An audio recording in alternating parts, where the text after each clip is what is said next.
Hey, everybody, this is Harvey Sluggo Wasserman back with you for the 179th GREEP Green Grassroots Emergency Election Protection Coalition Zoom call.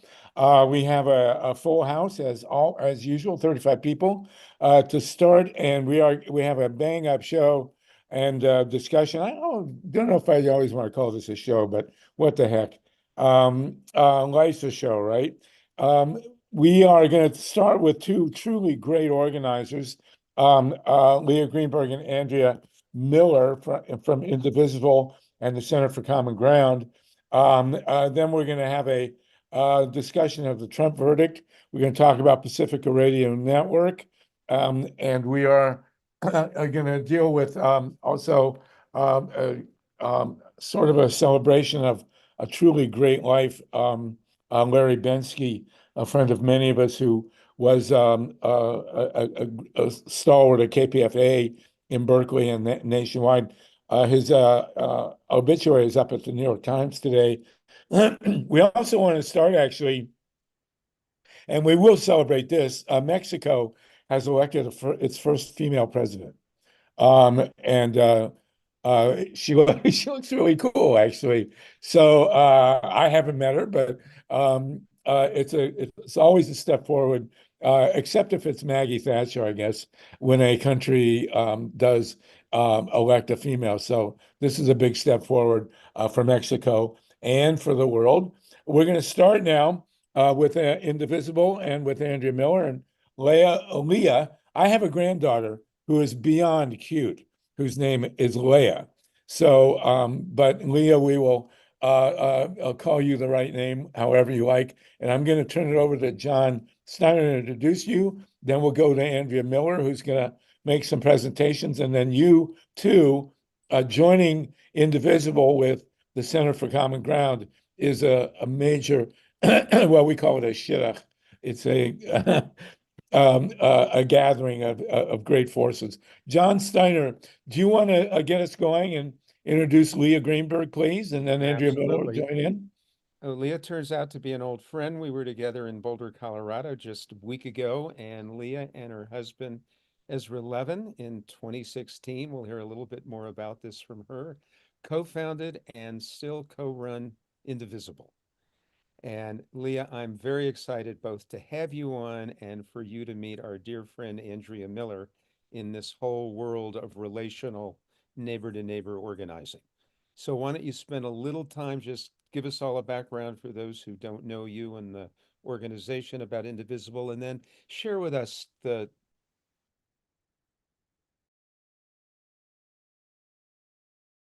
John, you're muted, hon. You gotta unmute. This John. There we go. Nope. John, we lost you just as you said share with us, and so just let me know what you would like me to share, and I'll be happy to do so. So a little bit about Indivisible, because we can't go forward without that, and then let's focus on neighbor to neighbor and how you're doing it, and then we'll bring in ANDREA to talk a little about Common Ground and her work and how it turns out Indivisible has been critical for the Center for Common Ground. Wonderful. All right. Well, thank you, John. ANDREA, excited to be here. And we have to say, to have two musical instruments as your background is not a usual circumstance in a presentation like this. Go ahead. I was just thinking I should at least give the misleading impression that I might break out into song at any moment. They're actually my husband's. He's a very enthusiastic amateur guitarist. Wendy, I do not know what that is, but possibly. So thank you all. It's great to be here with you today. It's great to be here with ANDREA. I'll just do a little quick history of Indivisible and then talk about Neighbor to Neighbor, which is our flagship electoral program this cycle. So Indivisible got started shortly after the 2016 presidential election, when my husband and I were both former congressional staffers. We had worked on the Hill during the early years of the Obama administration.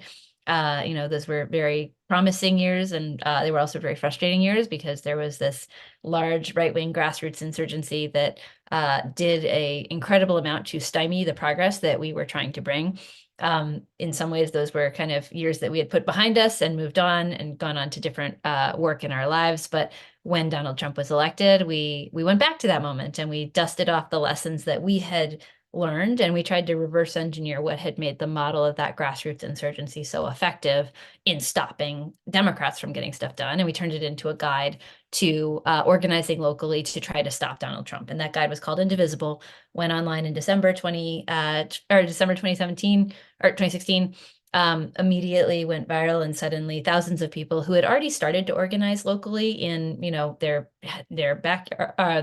living room, in a church basement, in a library, those folks picked it up, declared themselves indivisible groups, and started organizing with us. And so we've been working in partnership with this network of thousands of indivisible groups all over the country ever since. Indivisible groups are local. They are independently led. They are largely non-formal entities. The vast majority of them do not have like a formal legal status. They are people who want to make their communities better, who want to fight Trump, who want to fight for an inclusive democracy, who want to fight for better policies that protect all of us, and who find any number of incredible and creative ways to do that, whether that is working with us at Indivisible or whether that is working with a lot of other organizations and strategies across the country. It's a more the merrier, let 1,000 flowers bloom kind of model.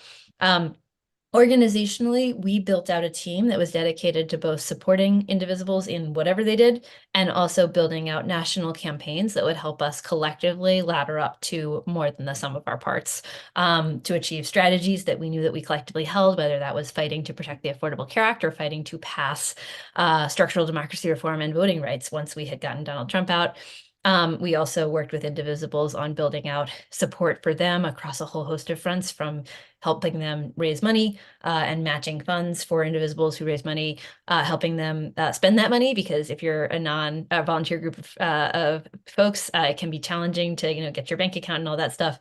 So creating infrastructure for them to do that, helping them with stuff like CRM and data management, basically just trying to solve the kinds of challenges that come up when you are a group of volunteers organizing locally so that you can focus on your activism. So those are the two things that we do: is we support indivisible groups locally, and then we build these national strategic campaigns that help us win elections and help us win the actual change that we need. And in that vein, I'm going to talk about Neighbor to Neighbor, which is one of our central electoral campaigns for this cycle. So Neighbor to Neighbor came out of an experiment that we did in 2021 or 2022. We always test a couple of different new voter contact strategies every year. And this year, what we did was we asked about 1,500 volunteers across the country to give us their address, and then we would give them the names of, at that time, it was 5 people in their immediate neighborhood, so like within 0.3 miles, who were part of a GOTV universe. So people who we thought would be Democratic if they turned out, but who were not people we could consistently rely on to turn out in a midterm election. We asked people. One thing real quick, Leah, we are nonpartisan. So when you say Democratic, Great. you are, of course, referring to small d. Small d Democratic, of course, yeah. So anyways, so we gave folks instructions, go to those people, talk to them multiple times over the course of this election cycle. Don't just show up the weekend before the election, but actually build a relationship, because this is your neighbor.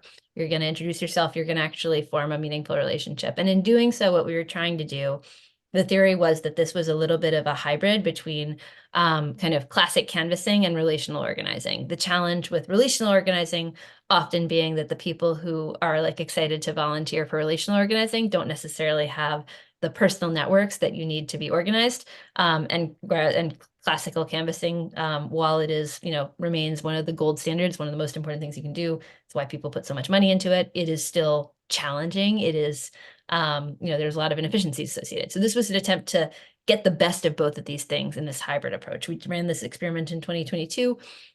We tested for how effective it was. What we found was that people who were included on that initial walk list were 1.1% more likely to vote than people who were not a comparable universe who were not included.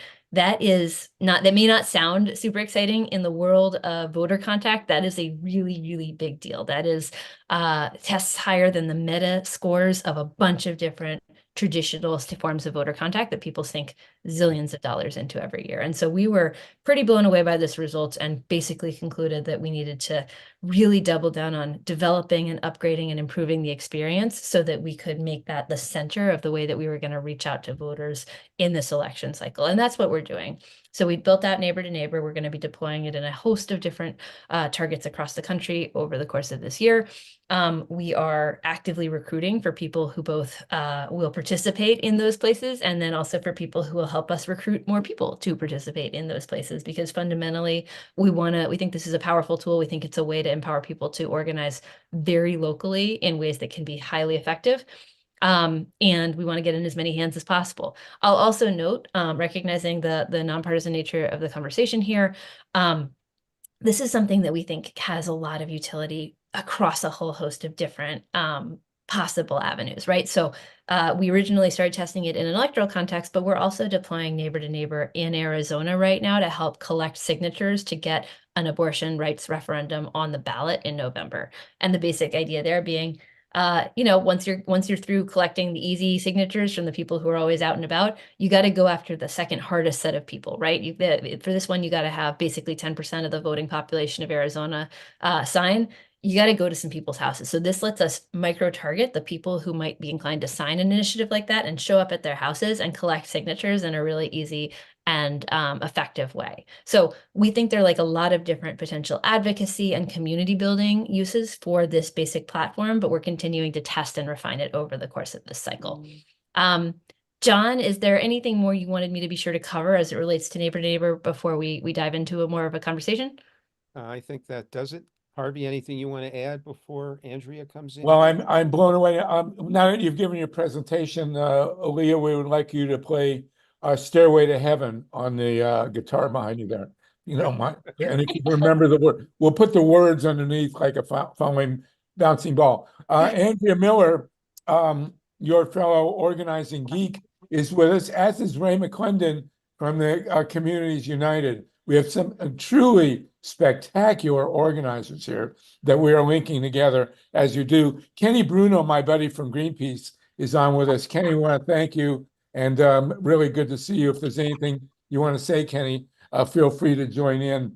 Andrea, do you want to follow on Leah's presentation? Sure. And we'll let Ray jump in as well from Communities United, and we will have a truly amazing triumvirate. We also have Maya von Rossum with us, who does the Green Amendment. So we've really got an amazing organizing group here. Go ahead, Andrea Miller. And Harvey, we also have Holly Mosher with us. Holly Mosher is with us also. Why We Vote. Yeah. There we Yeah. go. Why We Vote. So this is a real a pantheon of great organizers. So we'll go to Andrea, then Ray, then Holly. Okay, we good? Yeah. Okay, Andrea, please. Leah, very, very lovely to meet you. John, thank you so much for organizing this. We really got started in 2017, and the wind beneath our wings really were so many of the Indivisible groups in Northern California, in New York, in Connecticut, and also in Washington State. They became our first core of volunteers. Many of those original Indivisible volunteers were also very, very involved with their various faith organizations, Religious Action Center on Reform Judaism, the Unitarian Universalist, United Church of Christ, which is my church, American Ethical Union. And then we ended up also with the Workers' Circle. So in 2017, we had 8,500 volunteers. By 2020, we had 55,000. Today, we have more than 75,000 volunteers. But what I'm really going to talk about today are our non-volunteers, our paid Black organizers organizing in low-income African American communities, basically doing neighbor to neighbor. So I brought a little presentation. So you're going to have some images, and then Andrea, explain, remember, we're on the radio as well, so make it as. I if will you- explain okay, everything that's on them. I will, Harvey. Got it. okay. All right, now you talk about neighbor to neighbor. We call them democracy centers, and they work in cities, and several of them work in counties. But in order to be a democracy center, you need to be a recognized leader in your community, somebody that people naturally gravitate to when there is a problem. Now, we have these democracy centers in the South. There are 3 in Alabama, Huntsville, Selma, and Mobile, and they are operated by the leadership of Omega Psi Phi Fraternity Incorporated.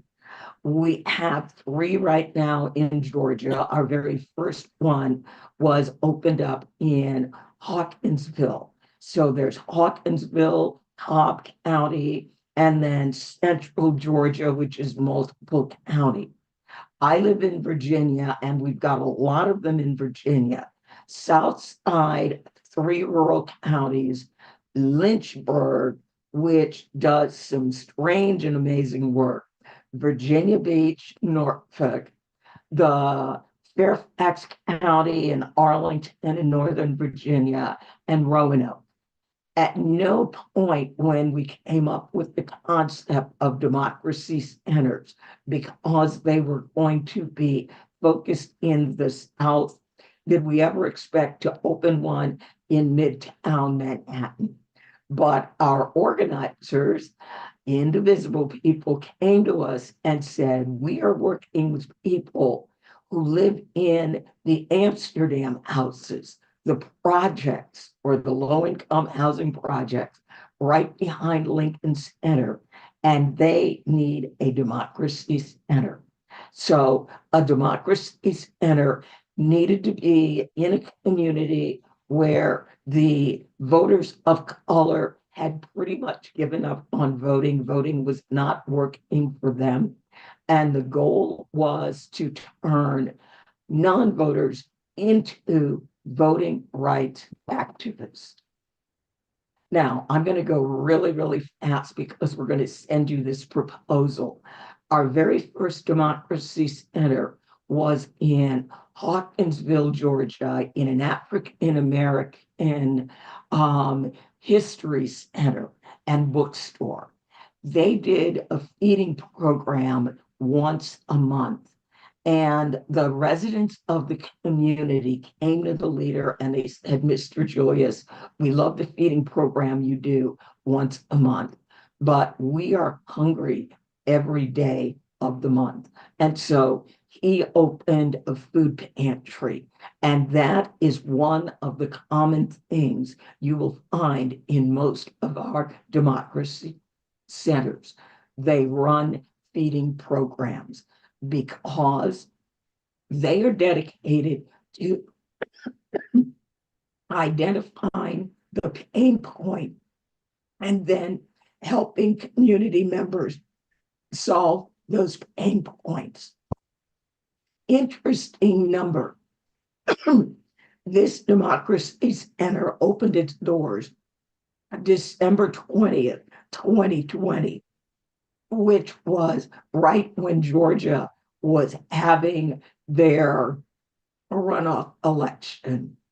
Between December 20th and January 5th, they knocked on 2,400 doors. And once people found out who they were, they had 2,100 conversations. In Florence, South Carolina, they needed clean, drinkable water. So the Democracy Center partnered up with a local church down there, and Reverend Leo Woodbury had an experiment going where he was producing clean, safe drinking water from the solar. So that became one of the focuses that this Democracy Center does. They love working on local elections down at the mayor's level.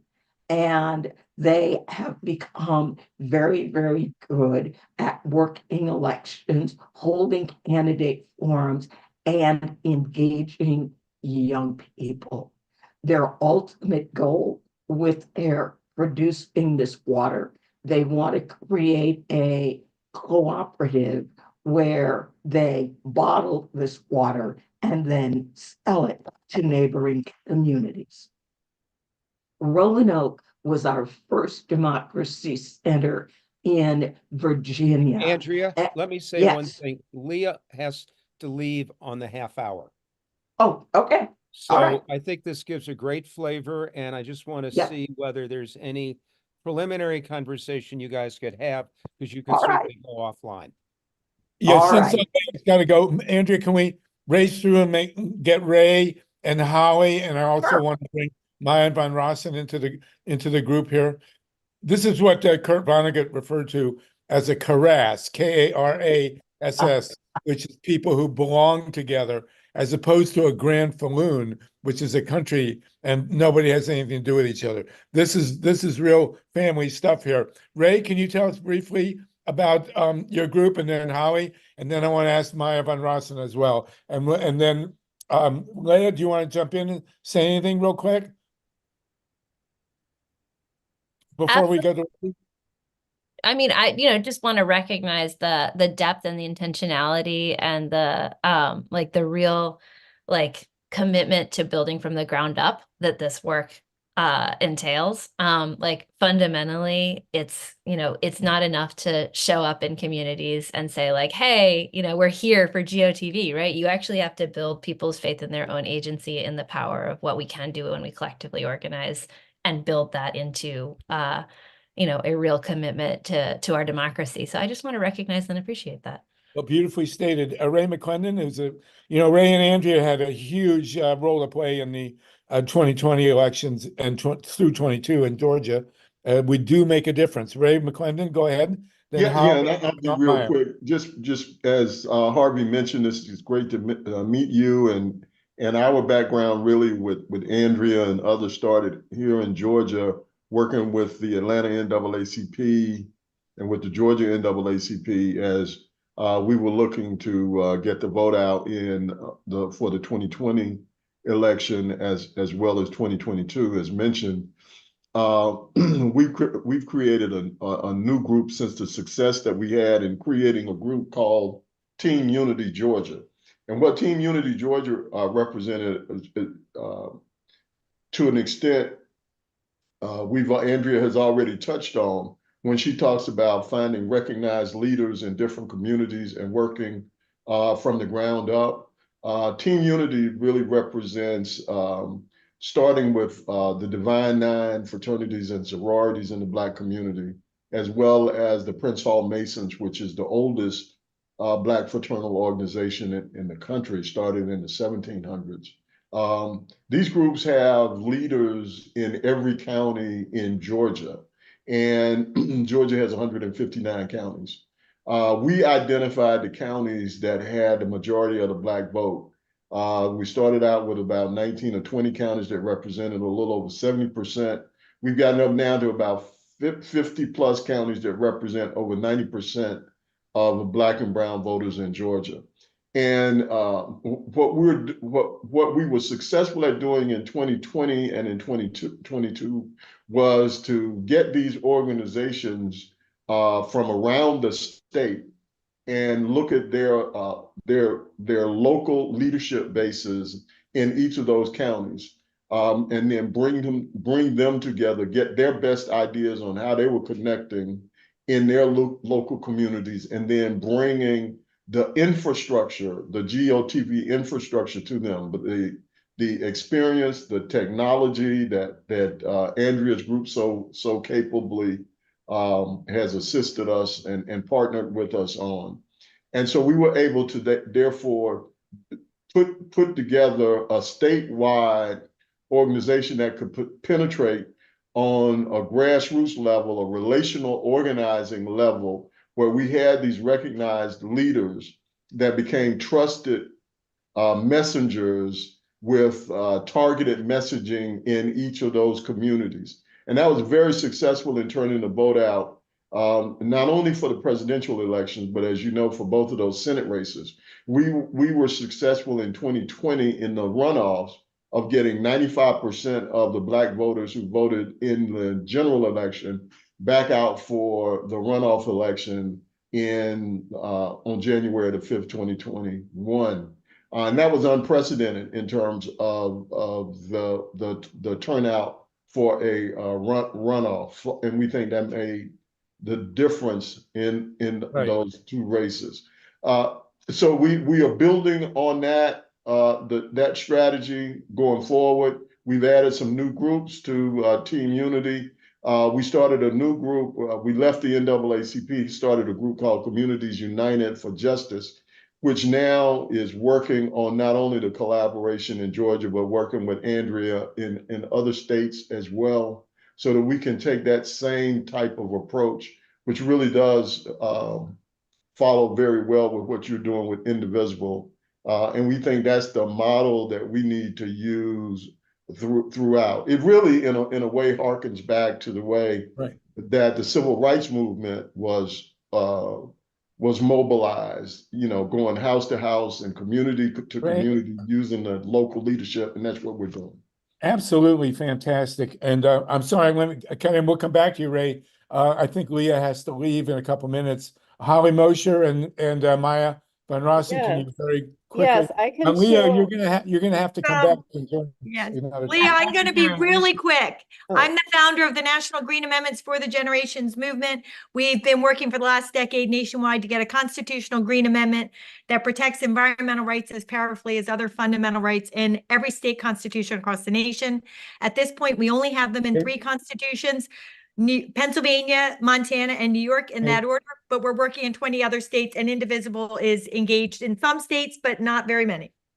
And put your contact in the chat, please, Maya and Holly Mosher. And I'm Holly Mosher, and I'm running the Why Do You Vote social action campaign, and I can share a 1-minute video that shows how we are a nonpartisan campaign. We're at 2:30. We'll do that in a minute, Holly. We'll come back. It really just takes 1 minute. I vote for women's choice because we need autonomy over our own bodies. Why do you vote? I vote because democracy is an important part of the American spirit. Why do you vote? I vote because the people who came before me made so many sacrifices to make my vote count, and that's why I vote. Why do you vote? I vote because I want kids to be safe at school. Why do you vote? I vote because of marriage equality. Why do you vote? Well, for our environment, to hear our planet, to hear your rights, to hear for everything. So that's the reason I vote. Why do you vote? I vote because I believe in universal health care for all. Why do you vote? I vote because I care about marriage equality and people exercising their rights. Why do you vote? I vote because action is the antidote to despair. Why do you vote? VOTEE. Great. Fabulous. All right, Leah, Holly and Maya and Ray and Andrea, everybody's got their, Leah, you'll come back next week or the week after, whether you want to or not. You will sing Stairway to Heaven, and we'll be thrilled to have you back. This is a great set of connections to make, so we appreciate it. Thank you all. It was great to be here with you. Sorry to jump. Thank you. Okay, thank you, everybody. Ray, I interrupted you. I also want to mention that, so we're going to come back to you, and Andrea, you can finish, and we'll get more from Holly and Maya. I do want to mention that the great Dennis Bernstein has joined us from KPFA, his fabulous show, Flashpoints. I also have Jonah Raskin with us. How you doing, Jonah? Hetty Tripp is up from Minnesota. So we got great organizers and writers with us. Dennis, if you're game, I'd like to talk a bit about Larry Bensky and also about Pacifica before we start ranting about Trump. But Ray, I interrupted you, and then if you No, I'm good. I'm good. You're good. You're good. Holly Mosher, what is the nature of your organization? We loved your film there. What do you do? What does your organization do? We have 57 varieties of people on this call, so there you go. Go ahead, Holly. So Why Do You Vote is a nonpartisan get out the youth vote social action campaign. We just started this year to reach young people where they are on social media about 7 issues that are surprisingly completely nonpartisan. Can I share some slides? Yeah, but you got to remember you're on the radio too. I will. Yes, I will remember that. Okay, so over 70% support marriage equality, that believe that a woman should make decisions affecting her own body, care about reducing the effects of climate change, want background checks for gun sales, desire universal access to healthcare, know that the influence of money in politics is a major threat to our democracy, and 97% agree we need honest, fairly run elections open to all citizens. So I got to ask, who are the other 3%? I know. Well, we know who is stealing elections. You know, I actually made right. a film back in 2008 called Free for All about how elections get stolen with voter caging, voter purging, gerrymandering, misinformation, the lines, you know, all of that. Okay. So this kind of came as a result of, you know, my filmmaking and my activism. I work on money in politics. I work on environmental issues. I work on human rights issues. And, you know, people think that young people don't care, but that's wrong. There's actually, the voter turnout of young people was almost as high as in 1972. We're at a 50-year loop. And, you know, wow, that's an amazing we graph. need to get them out. And the reason they vote is not because of candidates. So we've got to change the narrative. You know, we can get away from this narrative of, you know, the candidates, hopelessness and despair. And we need to talk about the issues that we all care about, a hopeful future and empowerment. And we can do that. The top 3 reasons young people give for voting is because it's a responsibility, it can affect the outcome, and voting is a right. It's only 13% of Gen Zers and 10% of millennials who vote for a candidate. So we need to stop talking about candidates and start talking about the future we want. And our campaign is reaching them where they are. Young people are on social media, often 3 hours a day, and they turn to social media for the news. 63% get their news on social media versus broadcast or cable at 27 and 30%. So 2 to 1, they're getting their news on social media. So we can stop this dichotomy of, you know, everybody agrees, almost everybody. There are the 30% or less. Some of them are very vocal, you know, on all of these issues in our campaign. So we encourage you to join us. We're actually going every Tuesday, we are doing coffee chats at 9 a.m. Pacific, 12 p.m. Eastern. And if you go to our website, whydou.vote, you can sign up and join us. Tomorrow's is on sensible gun laws. We vote for sensible gun laws. Every week we have amazing guest speakers. We hope you can come connect, engage, and empower. We want people to walk away from the chat, not just voting and engaging in our social campaign, but becoming more active with the groups we talk to in the chats. And we teach you how to create a social. You saw in that 1-minute video, we heard 8 voices in 1 minute. All you have to do is write your script, film yourself, and post to socials. You choose 1 topic per social. You can always do more, but you just say, I vote because, and you speak from your heart on one of those 7 issues in our campaign. And and then you end with, why do you vote?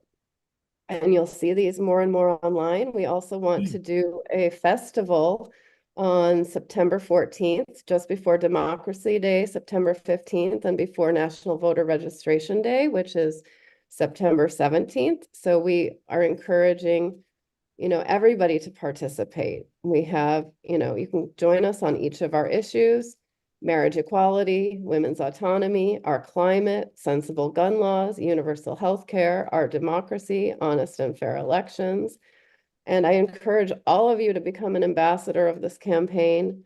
We would love to be able to hire student ambassadors across the country. We have issue ambassadors and we have creative ambassadors. So there's many ways to engage with us. So please join our campaign. I'm sharing the info in the chat, and I really thank you for inviting me on the call to share. I would love to work with any of you who are interested. Well, we are putting together, we're going to talk about this in a minute. Dennis Bernstein, if you can possibly hang with us to the top of the hour, I would love to talk with you about Larry Bensky and Pacifica. If you can hang in there till 3 Pacific time, that'd be really great. Will do. Yeah, you good? Yeah. Thank you so much. You and I, we knew Larry very well, and we're going to miss him, and we want people to be part of Pacifica as well. Holly, I want to let you know that Andrea and Ray and the rest of us were putting together a guide, a comprehensive website, and a document for this coming election. And obviously your group will fit right in. We want your links and your documents. And Andrea's shaking her head yes. We have John and I don't know if Lori Josie is with us on the call, but we are, this is a tangible piece of work we're doing together. And you know, this is the description of the cause that you join. We would like you to become a regular and bring your people on. And also, where are you geographically? Holly, where are you? Oh, you're muted. Go ahead. I'm in Los Angeles, yes. Oh, I've heard of that. So we're actually fellow Angelinos, and I'm in Valley Village, so we will connect at some point. But this website and document are going to be critical for organizing the next 6 months, and these calls are going to be escalating in importance as election day approaches. So your networking, and as you've seen what Andrea does and heard what Ray does, so this is critical. Yes, I would love to work with all of you. Okay, networking, and Maya and ROSSUM also is part of this network. Mike Hirsch, you had a hand, then Wendy. Yes, it's great to see you again, Holly. It's been too long. I think we'd all agree Holly is an absolute genius at putting together videos, has been for quite a few years, and this project is absolutely amazing. And my point is that you talk to a lot of people and they say, bah, politics, I don't like to get involved in politics because they think it's candidates, it's people being sleazy and obnoxious and everything. But everybody cares about issues that affect them and their community. And Holly, you've zeroed right in on that. And I've been telling people for a long time, talk about issues, don't fall in love with these candidates. They'll break your heart. Even the best of them screw up from time to time, and too many of them are just no good. So asking people to vote for candidates, that ain't going to do it. And as Holly proved in this project, ask people to get involved in the issues. Right. Holly, if you would just comment on that. 100%, and down ballot. The other important thing, you know, we get so caught up in the top 2, and I want to do a video. It's like there's 1 president, 50 governors, 100 senators, 435 representatives. But how many city council members are there? Like right now, librarians are under attack. That's crazy. Like we all care about these same issues. Like, let's bridge the gap and get the future we want. And we do that by getting young people out and voting down ballot and saving our future and creating the future we want. Well, I think Mark Twain said that if the good Lord had wanted us to vote, he would have given us candidates. But, you know, we have issues. You know, you ask, you know, why do I vote? I voted to end the war in Vietnam. I voted to legalize pot. I voted to stop nuclear power. I voted to get solar energy. These are all the things, you know, and gun safety, all that stuff. So that's 100% right. And Andrea's shaking her head. Do you two know each other by chance, Holly and Andrea? Are you in touch? No. All right. Well, welcome to each other. Please exchange contacts. Holly, you will send us the things, the websites and the links and the documents to put in the guide, which Andrea is guiding, and that's way cool. All right. Wendy, did you want to jump in? Sure, thank you. This is fabulous. Thank you so much. And I just have a couple of quick points that I'll speed through. Really appreciate hearing from both of you and your awesome presentations and all your work. On to dovetail on the last comment, I don't know. We just lost you, Wendy. Wendy, you're breaking up. You probably need to undo your video and just speak to Yeah, us. you may want to take your video off. Is this better? Can you Yes. guys hear me now? Yeah, go ahead. Okay, great. Thank you. And this is my new internet too. Thanks. So my event awesome, or my event ROSSUM, I call her my event awesome. She you met her a second ago. She was on with the Green Amendments, and I met her through something that we were doing in Florida, which is the right to clean water. And so like you're saying that the ballot amendments are part of that down ballot, you know, with the judges and the school boards. So that's a huge thing. So hopefully you guys can connect with Maya. I'm more than happy to help with that. Her work is fabulous.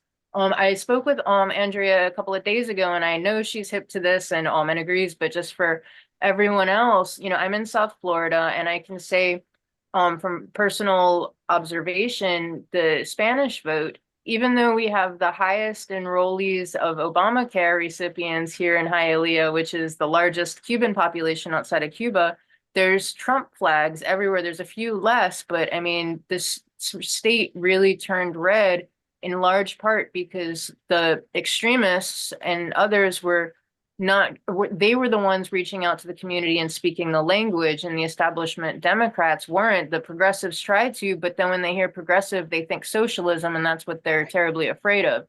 So, you know, the language barriers and just making the effort to form community. And then also one more quick thing, Andrea, I sent Ray Lutz your email and just let him know, like, maybe that you guys might want to have a chat. Ray Lutz works with Audit Engine, and or he created Audit Engine. And I've known Ray for 10 years. I know Ray.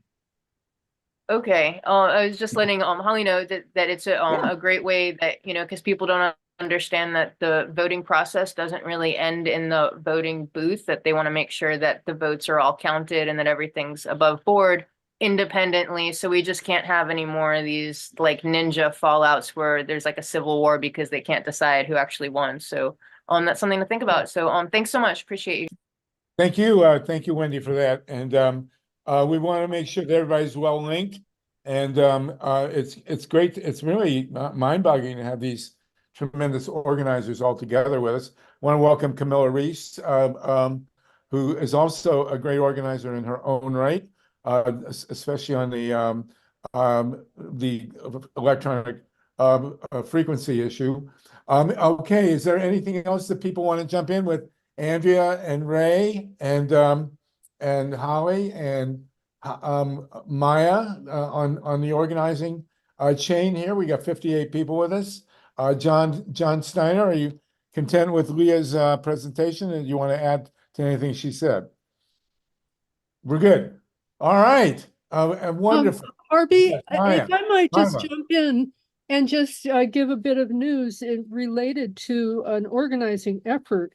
There was a big upset in the last primary for the Georgia State House, and a young man who was a Cop City and a Stop Cop City organizer and a member of DSA prevailed over a 7-year centrist Democrat who is somehow linked by her husband to the to the RICO case. Her husband is defending one of the people charged by Fani Willis in the RICO case against Trump. So this young man who was organizing to stop Cop City went around and knocked on doors and talked to candidates and managed to pull a win, an unexpected win in the Georgia State House primary. Fantastic. What's his name? His name, let me find it now. His name is Gabriel Sanchez, and he is a self-identified Democratic Socialist, and he won against incumbent centrist Democrat Terry And her last name, I really have never heard it pronounced. It looks like it's ANULEWICZ. And it was for Georgia House District 42. And he won apparently because he had quite a lot of people who went out and knocked doors with him Well, in that's that district. great. Once again, a triumph of relational organizing. As Ray McClendon had said, important issues, appropriate issues presented by appropriate people. Is that right? Did I get that right, Ray? What's your quote on that? It's trusted messengers giving targeted messages. Excellent. Perfect. Okay, very good. Lynn Feinerman has a hand. Lynn, you want to jump in? Lynn Feinerman? Yes. Hi, folks. I noticed that Greg Palast is coming out again with some information about the 100,000 people whom the rump is trying to organize to challenge Black votes on a massive scale in Georgia and elsewhere. And I'd like to know if you guys are tuned into that, Andrea and Ray, and what might be happening with that. Yes, I'm very tuned into that. One of the things we are working on is really working to make sure that our younger voters and even telling older voters about a tool called ActiVote, because the first thing that it does is it checks your voter registration status and it notifies you if your voter registration status changes. What's going to happen with people who get thrown off rolls at the voter registration level is they will probably not be notified. So they won't find out until they show up to vote. And Georgia, unlike Virginia, does not have same-day voter registration. Unbelievable. By the way, did I hear you right? Lynn, did you say the rump? I'm just checking my grammar here. Is that what you said? Are you referring to tiny toadstool? Okay. All right. Listen, Dennis, I was going to call and he had to jump off for a minute. Does anyone else want to jump in? Kenny Bruno, again, it's great to see you. If you want to jump in here, this would be a great moment. If you want to say something to our incredible group of organizers here, that would be great. We've got everybody linked. And we do want to talk now about the guide. Can you give us, Andrea, a quick overview of what's happening with this guide and website and how we're progressing if people want to send in documents? I can't give you any overview, but John is here. John, please go for it. John, where are you? Are you on? Do we need to unlink you? No, I'm here. Yeah, you're probably going All to right, bro. So John. give us the latest update on what's happening with the guide/website that we're putting together for grassroots organizing. Okay, I am not at a computer, so I don't have a. Well, we can hear you. You're anything good. to show you. So right now we're formulating different databases that you guys have sent us with all the relational organizers that you that are working with. So we are compiling all of that information into a nice digestible web page for everyone to access easily. So right now, Josie and myself are just working our way through the creation of some pages and hope to show you a demo sometime shortly. Like next week. Next week at the same time, same place, we'll do that. And can you tell us basically what and people, John? Oh, I guess you can't put it in the chat. It's JON at Center for Common Ground, right? .org. So people can send you documents. So what is the content of this great document/website going to be? So we're going to have voter information for each states. We have over 750 different organizations, all relating to different GOTV and election information, as well as other partner organizations. And yeah, we have quite a bit of information to disseminate, so everything can be in a easy, organized way. I apologize for not having more in That's front of all me right. at the moment, but So you're we going to look have forward to showing website you. links, you're going to have document links, you're going to have actual documents. It'll be both a document, we'll have a PDF and a URL for a website. Andrea already got the URL. We're just waiting now for it to fill it with the content. This is a really great thing that we're going to be able to offer, and it will be a center for organizing up through, in perpetuity, right, Andrea? We're not going to cut it Yeah. at 2024. Yeah. Assuming, Yeah. assuming we still have a document, a democracy and a Bill of Rights after the coming, it is up for grabs, as we all know. But this will be the central green grassroots organizing hub for videos, web documents, websites, links, the whole 9 yards, right? That's what we're looking at. Yeah. Okay, very good. Mike Hirsch, you have a hand? Yeah, I just wanted to report that execrable so-called documentary 2000 Mules has been pulled after a lawsuit where people felt that they were being defamed. And the lawsuit, I don't think has been settled yet, but there has been an apology that they may have misrepresented a few things here and there. Now, again, that was the propaganda that claimed that a whole bunch of people were harvesting ballots and packing drop boxes and so on and so forth. So I'd just like to, make that happy announcement. And I think that Dinesh D'Souza, who has been convicted of violating election laws, was the so-called mastermind behind that horrible, horrible propaganda film. So like to share that good news. Well, I do want to put a correlation between that and the anti-nuclear movement, which is, they never explained who cleans up after the 2000 Mules. And apparently that's been put to task here. Okay, wonderful. I just want to add to what Mike just said. That was a Georgia voter who sued.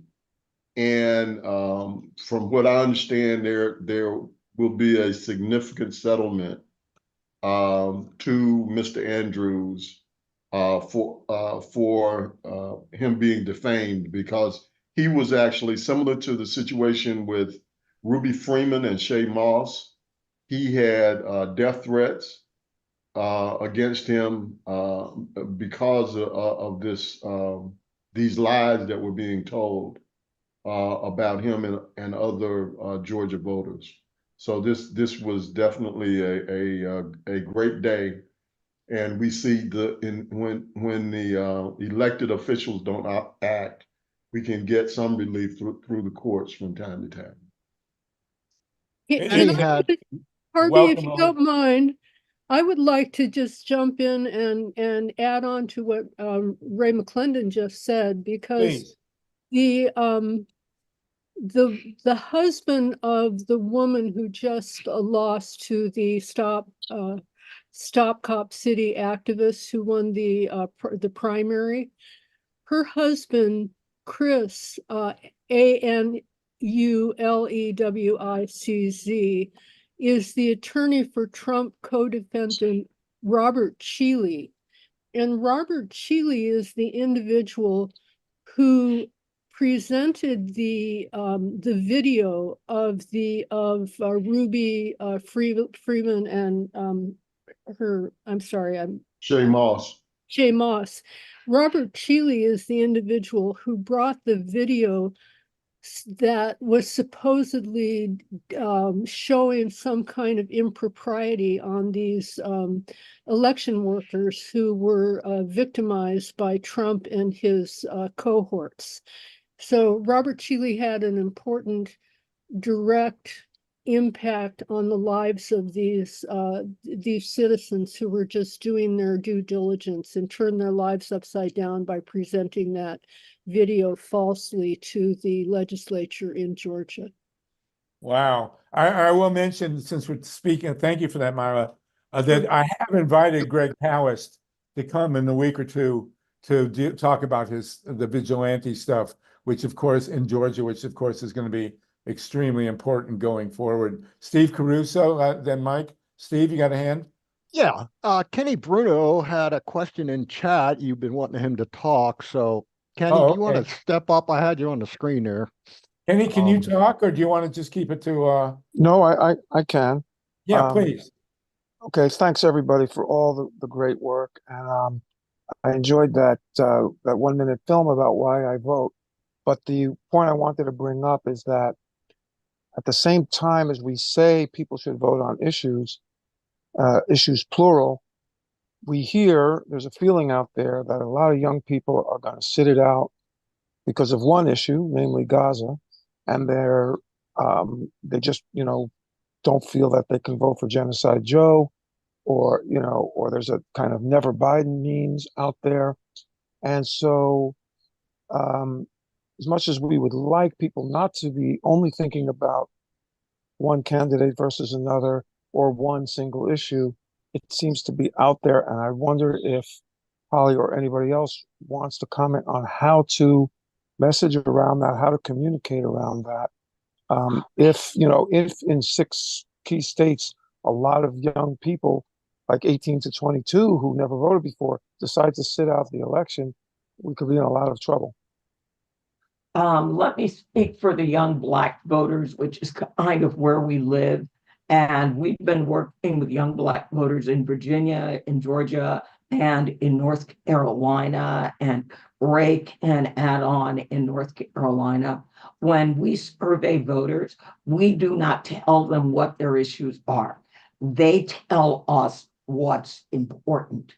And when we were doing surveys in North Carolina, when we were doing Virginia, we were waiting for them to say Gaza. They never did. Reproductive rights, affordable health care, and affordable housing. Some people said voting, and good paying jobs. That's what young Black men and women are looking at. They're not looking at Gaza. Or either it is a very small fraction. And these are on college campuses and in the neighborhood. Well, let's hope that there's peace soon so that we can also see a diminishment of this issue, and I would certainly love for Mr. Netanyahu to join Mr. Trump in their jail cell, but we'll see what happens. I'm praying that there's some kind of less diminishment of this horror show. Randy, do you have more? Paul Newman? Let's see here. Let's get Paul. Go. Oh, sorry, Paul. People. There you go. Oh, I gotta get you unmuted. There we go. All right. All right. What I've done is I talked to a lot of activists who are, who've shown up at UCLA and got arrested, and they don't want to vote for Biden. And I said to them, listen, when I vote, I'm not voting for Biden. I'm voting for the rule of law. I'm voting for SCOTUS, and I'm voting against Trump. But if you vote against Biden or not vote for Biden, unless he gets replaced by somebody else, which I doubt is going to happen, then you're voting for Trump by not voting. Although I live in California, it's a Democratic majority, but still, who knows what could happen.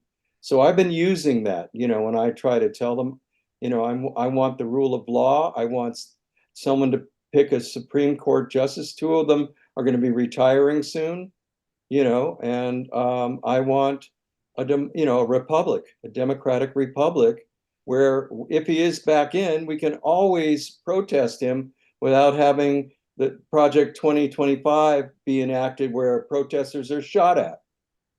So, I use that as my meme. Okay. Thank you. Very good. Thank you, Paul.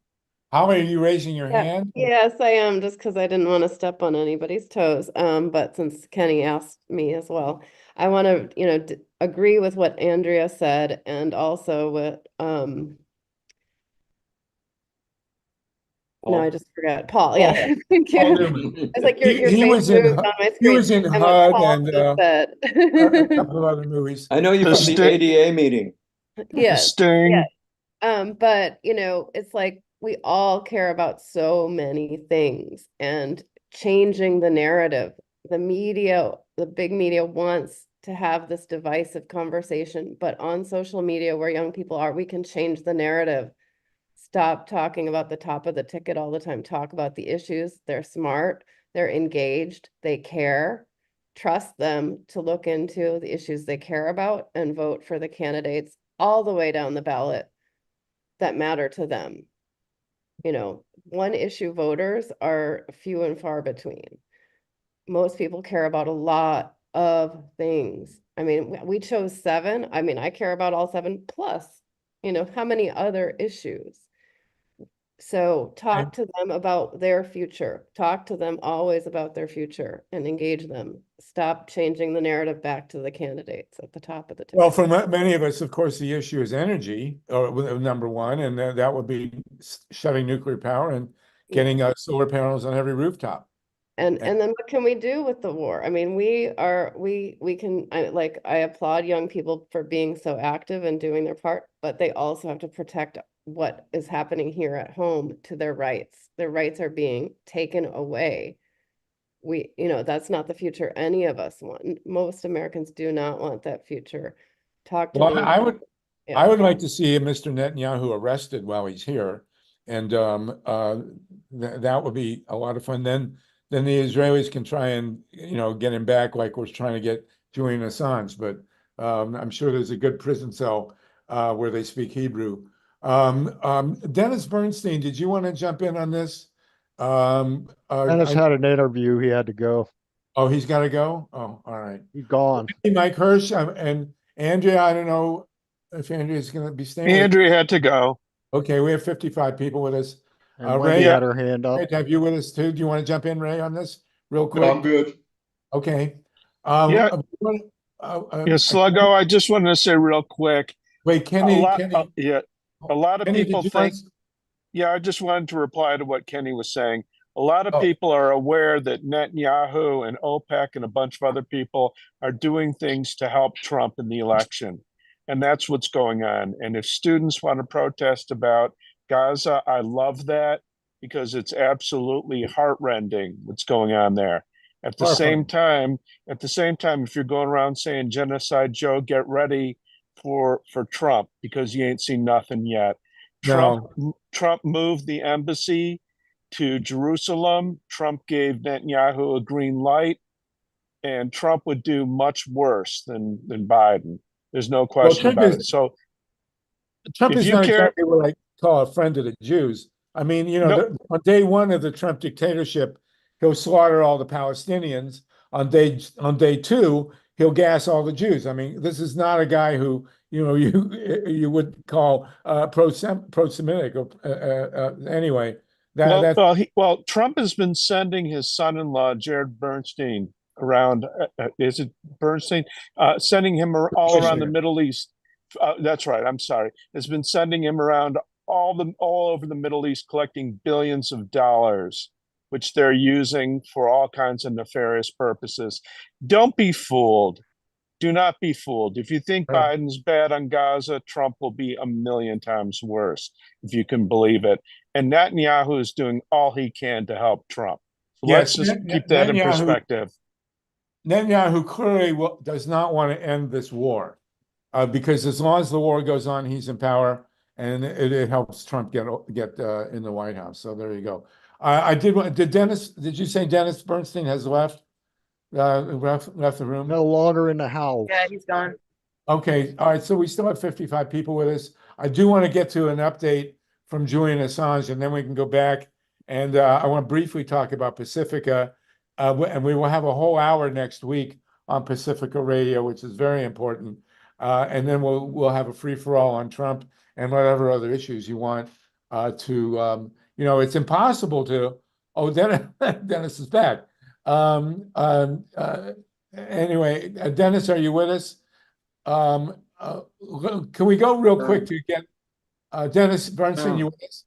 Can we go real quick to Vinny to get, can you stay with us? Can we get an update on the Julian Assange, and then we'll go back to Trump and Gaza? Dennis, are you good with that? Yeah, can you hear me? Yeah. Are you good? I don't mind waiting until Dennis finishes. I'd love to hear what Dennis has to say about this. I don't mean to interrupt. I'm sorry, I'm going back and forth between this and my show. But it is, of course, interesting to note that I was just setting up an interview with Bill Means, the founder of the American Indian movement. Of course, this is the 100th anniversary, I guess, that Native Americans were given the right to vote in America. So happy voting day. Yeah, isn't that amazing? 18, you're right. It only took, well, anyway, they were finally allegedly, they weren't given the right, they were given the ability. They always had the right. Dennis, let's talk real quick about our buddy Larry Bensky and about Pacifica. Larry was a friend of ours, and I want to segue that. We do want everyone to please become a voting member of Pacifica. We will talk in greater detail next week. Steve, if you can flash that membership thing. We're asking people, Dennis, to become voting members of Pacifica. We're not asking for a contribution. We're asking for a membership. Dennis, can you talk real quick about the great Larry Bensky, how Pacifica was certainly the only home he could have had on a radio network, but give us a bit of the great Larry Bensky, if you would. Well, it certainly was a gut punch because Larry is one of the sort of the icons of Pacifica Radio. It says, I guess I have to do this. Am I okay here? And he won the George Polk Award for his marathon coverage of the Iran-Contra hearings. He was a fantastic analyst. I fought with him all the time, I have to be honest with you. We disagreed on as much as we agreed on, but what brought me, I didn't even know there was a Larry Bensky. I'm in New York, breaking Iran-Contra for working with the Pacific News Service and also with the Nation and BAI, and we started a Contra Gate show, and we're just spending months breaking the Reagan administration's hold on the information flow and demonstrating, among other things, they were in the middle of subverting a government in Nicaragua and all kinds of plots. And one story brought us to San Francisco. Charlie Rangel, former congressman from New York, slipped us a document. He was a little confounded that the the U.S. Central Intelligence Agency had returned both a bunch of money and cocaine to a bunch of traffickers that they had initially busted coming up ashore on the docks in San Francisco.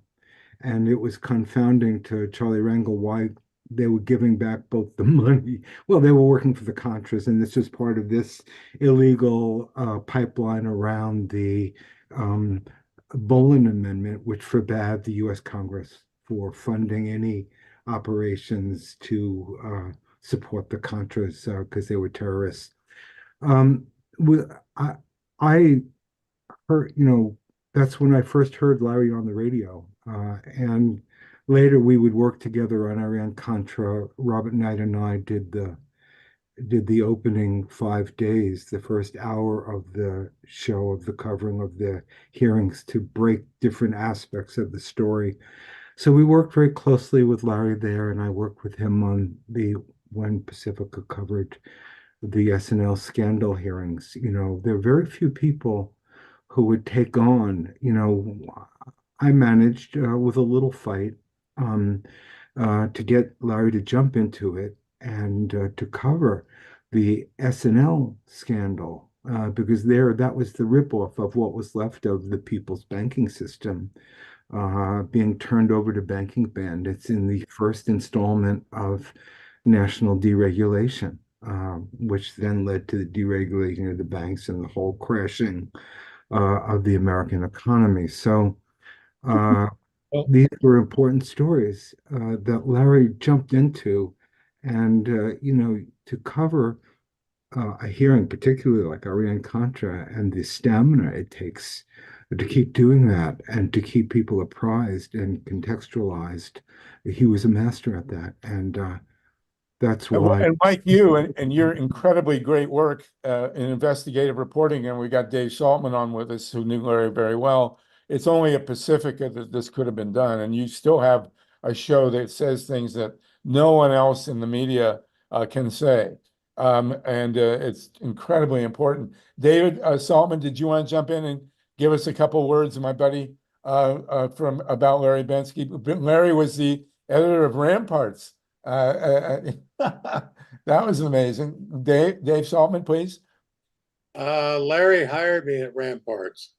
I had just been in Europe, as you know, working for Liberation News Service and College Press Service, and covering things like the Bertrand Russell War Crimes Tribunal and so on, when I moved to San Francisco. And I had had a bit of a contact with Ramparts already, because when I was still a student at the University of Michigan, I did a story on them for the in-house newspaper. So I knew the old editorial team and the new team that was just coming in, who were changing it from being a liberal Catholic magazine to the first magazine in America to come out against the Vietnam War. And this was a huge, enormous event in my world, and I'm sure in most of your worlds too, if you're old enough to remember this anyway. And Larry hired me at Ramparts when I came back because I was a good linguist. And a lot of people don't know this, but Larry Bensky was the world's foremost translator of Apollinaire and French poetry. And he was an absolute raving genius, this guy. And I don't say that about too many people. But Bensky was really, really a brilliant guy, a great headline writer. He had been, before he took the job at Ramparts, I'm not sure, Warren Hinkle must have gotten him drunk or something, because he had been the editor, the managing editor of the Paris Review with George Plimpton in Paris. And he was a Francophile for many years, of course. And then he became I believe he was editor-in-chief. I have to check this, but he was the editor or the editor-in-chief of the New York Times Book Review. Yes, I saw that. It was in the obituary. I believe he was the editor-in-chief. I can't remember if he was. Well, they mutually parted ways. But the point is, because Hinkle came there and got him drunk, as Hinkle would do, and convinced him to move to San Francisco to run this magazine that nobody had heard of. And Bensky made that magazine, I've got to tell you, single-handedly, because with all due respect, Hinkle was a two-bit local reporter. Bob Scheer, for all of his greatness, nobody ever heard of the guy back in these days. And it was Bensky that made this magazine work. And he did it, I'll tell you what happened. Among other things, I certainly wasn't all my doing, but I'll tell you my piece of the action. Bensky's Dave, we got to move, but do it. Okay, well, let me just say that he almost got me killed. Next. All great reporters almost get killed by the editors. But Bensky, what happened? You got muted. I thought I was handing off to the next guy. No. But listen, Larry Bensky could only like Dennis Bernstein in a world where we have a Pacifica network. And Larry, who fought with everybody there, but like with you, Dennis, and a few others, really made that and have continued to make that network worthwhile. Can you, Steve, flash we're going to do next week a whole big thing on Pacifica. Can I just say one more thing? Yes, please, Dennis, please. I'm sorry to interrupt. No. This is, and, after all the, hard editorial work with him and the fighting around stories and stuff, the thing that blew my mind is one day Larry pulled me aside and he said, I heard you on the air with that. Who was her name? Biaggi, that singer-songwriter. I had a whole other life writing songs and working with an all-women's chorus. And Larry said, that music is absolutely beautiful. Really appreciate it. I didn't know. I mean, later on I'd learned he had this love for music, but it was so out of character. I can't even begin to tell you, to have him sort of noting my folk songs turned into all women's chants. There you go. Well, listen, we're going to come back to Pacifica next week. We hope people will join. We hope people will run for the boards. And we will go into a deep dive on that. We need people to join Pacifica, become voting members, and also join the station boards. And we'll talk about that again next week. Dennis Bernstein, it's great to have you with us. Dave Saltman, we honor Larry Bensky. Tatanka, I'll get to you in a sec. I do. Well, can you do it real quick? And then we want to go to Julian Assange and get the latest update. And then we're going to have our session on Trump. It will be a therapeutic, but we won't charge. Okay. Tatanka, real quick. Yeah. Larry was the one who really introduced me to KPFA. I mean, I listened to KPFA being a Bay Area guy, free speech movement. But in 69, when I was both a draft resistor and organizing with the farm workers, Larry came on board and he had me on at least once a year. He rode his bike down from Berkeley to Half Moon Bay, where we lived, every year up until the mid-70s. One weekend he was there with Dan Ellsberg. I wish I'd put on a tape recorder. I mean, Bensky and Ellsberg talking together. But these were the people, as David Saltzman said, Larry was a genius, as Dennis talked about his own life, you know, loving music and poetry, and later, much later, publishing. Larry was friggin' brilliant. You know, he, among these people like Mario Savio, who on his memorial, which Lee Felsenstein and I coordinated, people would, there were four Nobel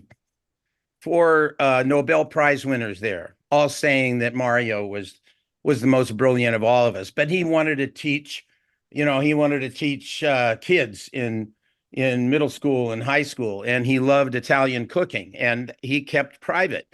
Well, Larry had a private side of himself, which he loved classical music. He's a multidimensional guy. And I can't imagine my life without Pacifica, but it was the kind of Pacifica where you had brilliant people who were working, who didn't boast about the other stuff. But he had me on when I was talking farm workers, Amnesty International, CISPES, Committee in Solidarity with the People of El Salvador. He was just an amazing friend who introduced me to other folks at KPFA. And I'll remember him just as a dear friend and a great bicyclist. We need the Pacifica of Larry Bensky back again. And we will, people do sign up. It's in the chat, become a candidate. And we're going to go into it in great detail to keep the likes of Dennis Bernstein in the mix, because God knows we're not getting it elsewhere. We got 50 people with us still. It's fantastic. If you don't mind, Wendy, if you can hold on for a sec, I do want to get an update from Vinny DiStefano on Julian Assange. And then we can go to you. Are you good? Okay, good. Let's hear, and Julian Assange is someone also who belongs in the Pacifica wheelhouse. And then we're going to have our roundtable on T-Rump, as Lynn Finerman has called him, and everybody will get to speak their piece, and it'll be a lot of fun. Vinny, can you give us an update on Julian? I can, but I would like to take a moment just to mention Larry Bensky. His coverage of Iran Contra addicted me to Pacifica. I'd been listening for more than a decade, but that coverage that he provided created a type of news format that was absent from the airwaves. It was intelligent, it was focused, it was incredible. And I mean, I listened to him every time he was on for that. So kudos to Larry Bensky. He was truly unique. For those of you who weren't here last week, or for those of you that are not as familiar with Assange, Assange had a major hearing on May 20th, where they had provided 3 objections to the extradition. He'd face the death penalty. He would be denied a fair trial by virtue of his citizenship or his nationality, and that he would be denied First Amendment rights, which is something that the European Court of Human Rights requires of all people being extradited from a cosigner to that treaty. And in a trial with very few rays of hope, there was a ray of hope, because although the defense accepted the assurances that the US government gave that there would not be a death penalty charged, the British courts allowed the fact that he is not going to be provided First Amendment rights to go forward. Both James Kelly and Kronberg, who are the prosecuting attorneys, have spoken very forcefully that Julian is denied access to his First Amendment rights, and it's core to his case. And so right now we are in a holding pattern. Julian is still in jail. However, there is a trial that will take place here in the next month on these hearings, and at that hearing, if he prevails, he goes free. Now, I wish to quote one thing that Daniel Hale said when we had him on a call several weeks ago. Julian will never be free. He's going to have a target on his back for the rest of his life, and that target is from the US intelligence agencies. Although he may escape going to prison, he will always be in the crosshairs of the intelligence agencies because he embarrassed them so much with his truthful reporting. And that's basically it right now. We're just waiting for the court to determine a date, and at that trial, he could go free. Well, did the Americans make it clear that he is not entitled to First Amendment? Both of the judges, as a matter of fact, when I think I was on Law and Disorder, I pointed out that Judge Kelly, James Kelly, has said that no reporter, whether they're US or foreign nationals, should be entitled to First Amendment protection against classified document cases. That should be something that should frighten every journalist, every reader of journalism to their core, because it essentially outlaws investigative journalism. So these judges that are prosecuting Julian have no love for the First Amendment. Matter of fact, they would like to eviscerate it. Wow. Mind-boggling. Yeah. So there shouldn't even need to be a trial.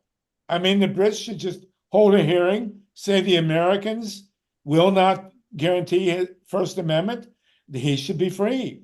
Like he tomorrow. should be freed. He should be freed. And that is what the case will be about. Now, remember, Pompeo, when he was the secretary of the CIA, when he was the head of the CIA, he made plans to kidnap and kill Julian. Those plans included a running gun battle on Embassy Row. If anybody's been in Embassy Row in London, it's not a huge place. I mean, there would be a lot of collateral damage. But the idea that Julian is entitled to a fair trial is something that is anathema to most of the US intelligence service. The Kafkaesque thing is they brought that up at trial. Hey, they were going to kidnap him. They were going to kill him. That should abrogate the extradition treaty. And the British court said, well, if he's extradited, they won't have to kill him and they won't have to extradite. They won't have to kidnap him. So those aren't germane to the case. I mean, I would.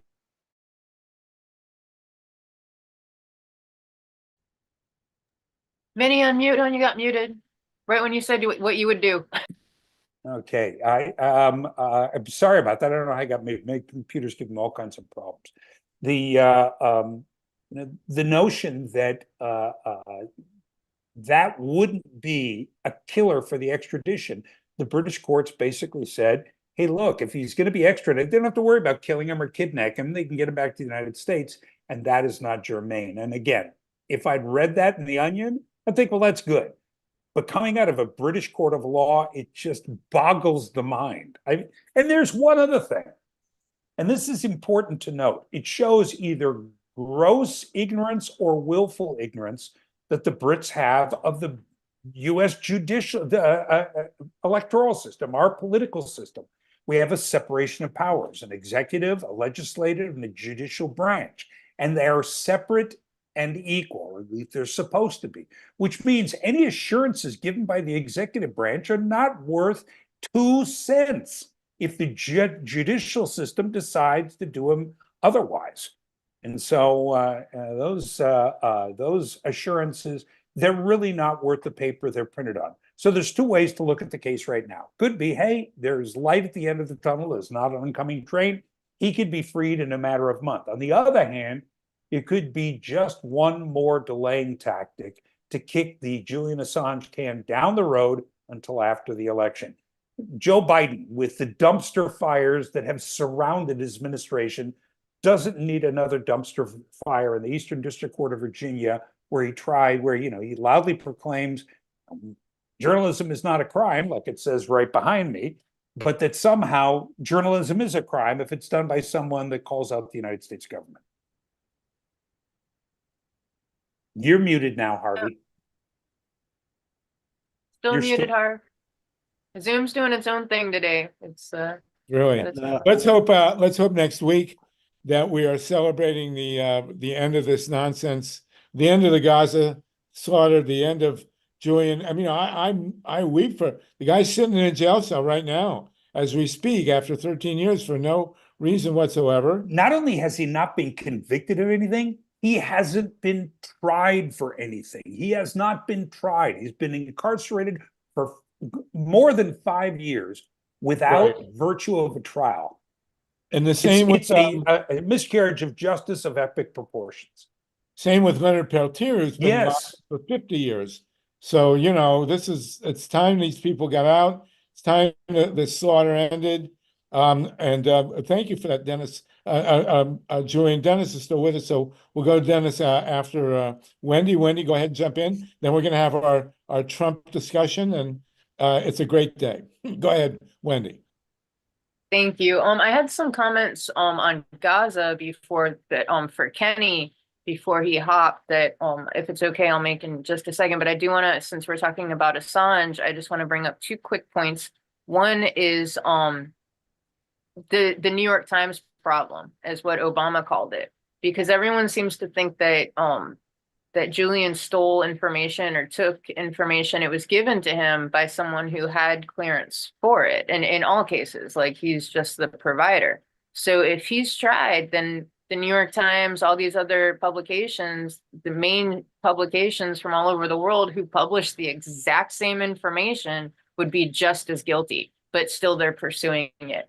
And I think that right now, the courts basically will do whatever they want because they have the power to. So without the public scrutiny and without our voices, then Julian's life is in severe danger. He's not going to survive an extradition. I mean, he might not even survive. Like, I don't even want to say it. He's not doing well.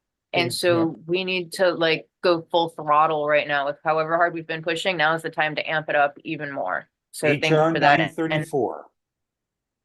Yeah, Call HR your 934. congressmen, call your senators, ask them to support HR 934. House resolution. A couple left. Most of my Yes, there they are right there. All right. There's another one right Very there. good. Thank you, Wendy. Did you want to say something? Then we'll go to Dennis Bernstein. Thank you. Yeah, I have a point on Gaza. And we're going to have our Kenny Trump discussion. Okay, so I can wait for that if you prefer.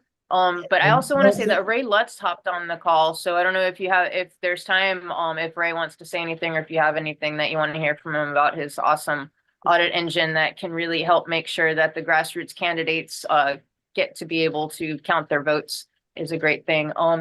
What I was going to say about Kenny's question on Gaza and the real problem that we have, like, no matter how many, and this, I'll say that this is my objective observation and my forecasting based on what I'm seeing. And I'm 43 and I'm still I'm one of the youngest people on this call. So I will say that I'm tapped in to what's going on. And I've been from the very, very, very start, following the journalists in Gaza that are the same ones that the students have been watching, that they're literally on the ground showing the blown apart bodies. We've been traumatized this for 7 months now, and people cannot handle it. They can't stand it. So here's just the breakdown without getting into all that. Right now, Jill Stein, like she is doing quite well. And New York, she just got 42,000 signatures to get on the ballot in New York, and they created these crazy rules that it didn't count for her. So she's not on the ballot in New York when the Libertarians only got like 4,000 votes. So it's like she's got some momentum. Cornell has some momentum. Marianne has some momentum. There's De La Cruz, there's another candidate. And then of course there's Bobby, but we're hoping that he'll take votes from Trump. Well, if all the independents got behind Jill, who I'm saying Jill because one, I like her and she's the most viable. She's doing the best out of all the candidates, the independent candidates, and she has the ability, the viability to actually get on the ballots. She posted something about a week ago, which is, it's true. Like she says she only needs like 25% to actually make it and make a difference. And if we're engaging people that never normally vote, and if we actually did engage the people that never voted, we wouldn't even have a discussion because there's so many registered voters that have never voted. I mean, way more than anything that we're up against. And so if all the independents put their weight behind Jill, and again, I say her because she's viable enough to actually be able to go through it, then we can, if we don't make it with that, then we can at least force the DNC, hold them hostage like they're holding us hostage, to force a ceasefire and say, look, like you don't have a choice, you have to go through with this. And I suggest people look at Bernie Sanders in 2016 and the California primaries getting taken from him. I mean, the media, nobody could suppress the movement and the revolution he was creating, except for the DNC, ironically blaming Julian Assange, when we have it. We have this key to take away this corporate technocratic oligarchy. It's right in our hands. This is the revelations moment that we can actually make a change, but we're afraid that the boomer generation is going to stand in our way with fear like they did in 2016, and that's how we got Trump. So I say at least move our weight behind the independents to force the left to shift their pendulum and get us a ceasefire, because without justice for the Palestinians, we're all done. We're all done. We're done, all of us. Thank you. Okay, thank you. Dennis, and then Ruth Strauss. Dennis Bernstein. There you go. Oh, I muted you. Sorry, here we go. Karen, come on. Dennis, are you good? Where'd you go? I hear you. Why I won't. There you go. Okay, you're good. Don't do anything except talk. That's all I ever do. All I can say is we still have 50 people with us, by the way. Our people have the longest attention span of anybody in America. Go ahead, Dennis. I second Wendy's emotion. I think that I am absolutely riveted, and where we all should be, on figuring out a way to stop this, because the monstrosity that's been created by the United States willingness to arm the Israelis to all and any degree has just thrown a spotlight on the danger of weapons out of control, automatic weapons. I mean, let's remember that one of the key export products of the Israelis is exporting repression through structural equipment. So they're demonstrating to the world how the different countries can restrain their own populations. It's a very ugly thing. It's out of control, and I thank Wendy.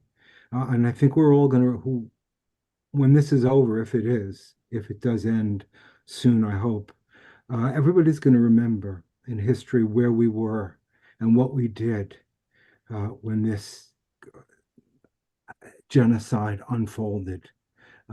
Our kids, turning our backs on our kids, the incredible attack on the children. That's all I have to say. We should love our kids for leading us out of this desperate situation. Thank you, Dennis. And remember, Dennis's Flashpoints is nationwide on Pacifica, and a great show. And he's been one of the few who support us on Diablo Canyon as well. Ruth Strauss, please. And anybody else want to jump in on this? We're going to segue straight into the discussion of the Trump verdict here, which is all of a piece. Ruth Strauss, go ahead. Yeah, hi. I'll be happy to go toe to toe with anybody in terms of my dislike of Joe Biden. And I wonder if anybody else on this call has the White House comment line on speed dial. I do. So I'm pretty pissed off at Joe Biden. I voted uncommitted in the primary that we had here and all of that. However, and as Jeff Cohen, of Roots Action with Norman Solomon, said, if you live in New York, I don't know about Florida. If you live in New York, if you live in California, it's fine to be for a third party candidate. And I love Cornel West. However, if you're in a swing state and you vote for Jill Stein, you have voted for Donald Trump, period. I'm putting my neck out there because the worst thing that could possibly happen is for us to have Trump. And I do not like Joe Biden. I think he's been atrocious on the Israel-Palestine thing. And I have, like I said, I have a comment line on speed dial. So, but I think people need to be very aware and very strategic. Jill Stein is great. Cornel West is great and all of that. But this is a freaking existential election and people better really realize it and really be strategic. Thank you. Thank you. I will mention, it was in 2016, Jill Stein's a friend of mine. And what I did was I traded my vote because I was voting in Ohio. So I made a deal with somebody in a blue state that I would vote for whoever it was. I think it was even Hillary if they would vote for Jill. And, I live in California now, as does Dennis and many of us, and it's obviously a blue state, Paul. And, I had an argument with Dan Ellsberg about this, actually. I said I was going to vote for Jill here and trade my vote with someone in a blue state, swing state. And he didn't think that was appropriate, but I shouldn't paraphrase him, but it was disconcerting to me that I had that discussion with Dan. But nonetheless, let's see what other people have to think. This is a debate that's going on all over the country. I think what's also special to remember that a lot of people who support the Israel side of this war also don't like Joe Biden. And, it's a rock and a hard place. To me, it's all about Netanyahu, who is, I think, the worst Jew that ever lived. But that's, there you go. Rick Goodwell, and then William Graves, and then Ray Lutz. Go ahead, Rick. Well, we're back on the election thing a little bit, and I wanted to throw in, I meant to make a comment earlier. We're missing one of the key things. I think we need to get word out there very strongly about people in certain states making sure they are registered. People are getting dropped from registration. They don't know whether or not they've been dropped. And I don't hear, Tom Hartman talks about this some, but other than Tom Hartman, I haven't heard other people saying, look, you need to make sure you haven't been taken off registration. We need to have people in those states check their registration, re-register, check it again, and if necessary, re-register again. Because, this election rigging that's going on by taking people off of voter rolls is serious. And I think it needs to be part of the discussion around the election and Donald Trump and everything else that's going on. So that's my 2 cents, and I'll leave it to you. I will 100% agree with you. We are going to try and get Greg Palast back to talk about his movie Vigilante and how they're knocking people off everywhere. But you're 100% right about that. I mean, and this call started 4 years ago of talking about protecting the right to vote and election, which we saw in Ohio 2004, and which John Kerry wouldn't get off his behind, even though we told him ridiculously often that this was happening. William Graves, I'm trying to unmute you. There. William, go ahead. Thank you, Rick. I'm really just sick and tired of hearing about swing states and battleground states. 500,000 votes in New Jersey, where I live, aren't worth a few hundred votes in Pennsylvania or Wisconsin or Arizona. There's a compact that has been passed by states with over 200 electoral votes. If states with 270 electoral votes pass that, then the popular vote governs. And I don't know why we aren't pushing that compact. Well, we have actually. I don't know how often, William, you've been coming to our calls. We have had that group on, the one that's leading the charge there. They're well over 200 electoral votes. It's a big deal. So next week, a week after, we'll talk about it again in great detail. I hope you'll stick with us. It's nice to see you. Here's a pioneer in election protection, Ray Lutz. Go ahead, Ray, and then Dennis. Thanks a lot. I haven't been at the calls lately. You guys are doing a great job. I tell people, look, the only people that can be elected in this election are the Democratic nominee or the Republican nominee. If you're not voting for one of those, then they don't have there's no way they're going to get through the system. Now, here's the bright side. A lot of the voting machines have been replaced. And this was true in Georgia for the 2020 election. They were all replacing really, really bad machines with ones with a paper record. And that's why they were all so upset in Georgia, because things came out and they weren't able to cheat, really. I think the cheating's gone on for years and years. Up in New Jersey, they just replaced all of the really bad push button type of machines that had no record at all, could be intimately just votes changed. Not that that's a big swing state, right? But I agree, the swing state thing, it's not fair to the rest of the states for these few small states to be taking. But the one issue with the popular vote means that we would have to have everything perfect in every state, and that we still are a little bit distanced from. I've been doing election audit work and understanding what the issues are, and it's still kind of a mess, although it's getting better. And as I say, I'm hopeful, because I think that, number one, the polling is completely out of sync with what reality is, in my view. They're not able to contact people. I've heard that they call for 2 hours just to get one person with a landline that's willing to take an interview. People today don't answer their cell phones unless they know what the number is. So none of your younger people that have grew up on cell phones are going to answer any of these pollsters. And so they have really horrible polls. But that's clarify, Ray, hopeful sign. What is a landline? Yeah, exactly. What is a landline? Yeah, we don't know what those are. Yeah, who hasn't given up their landline yet? So not too many people, and especially people in the new younger generation, they've never had a landline. So it's these polls are really, really off the mark. But I'm hopeful in that the fact is that these voting machines have been replaced now. We do have a paper record that can be audited. We're doing ballot image auditing with Audit Engine with my application, where we can review everything in detail, ballot down to the ballot result, to see everything that happened. And we're going to get it under control. But I believe that it's been altered by the right wingers for years and years.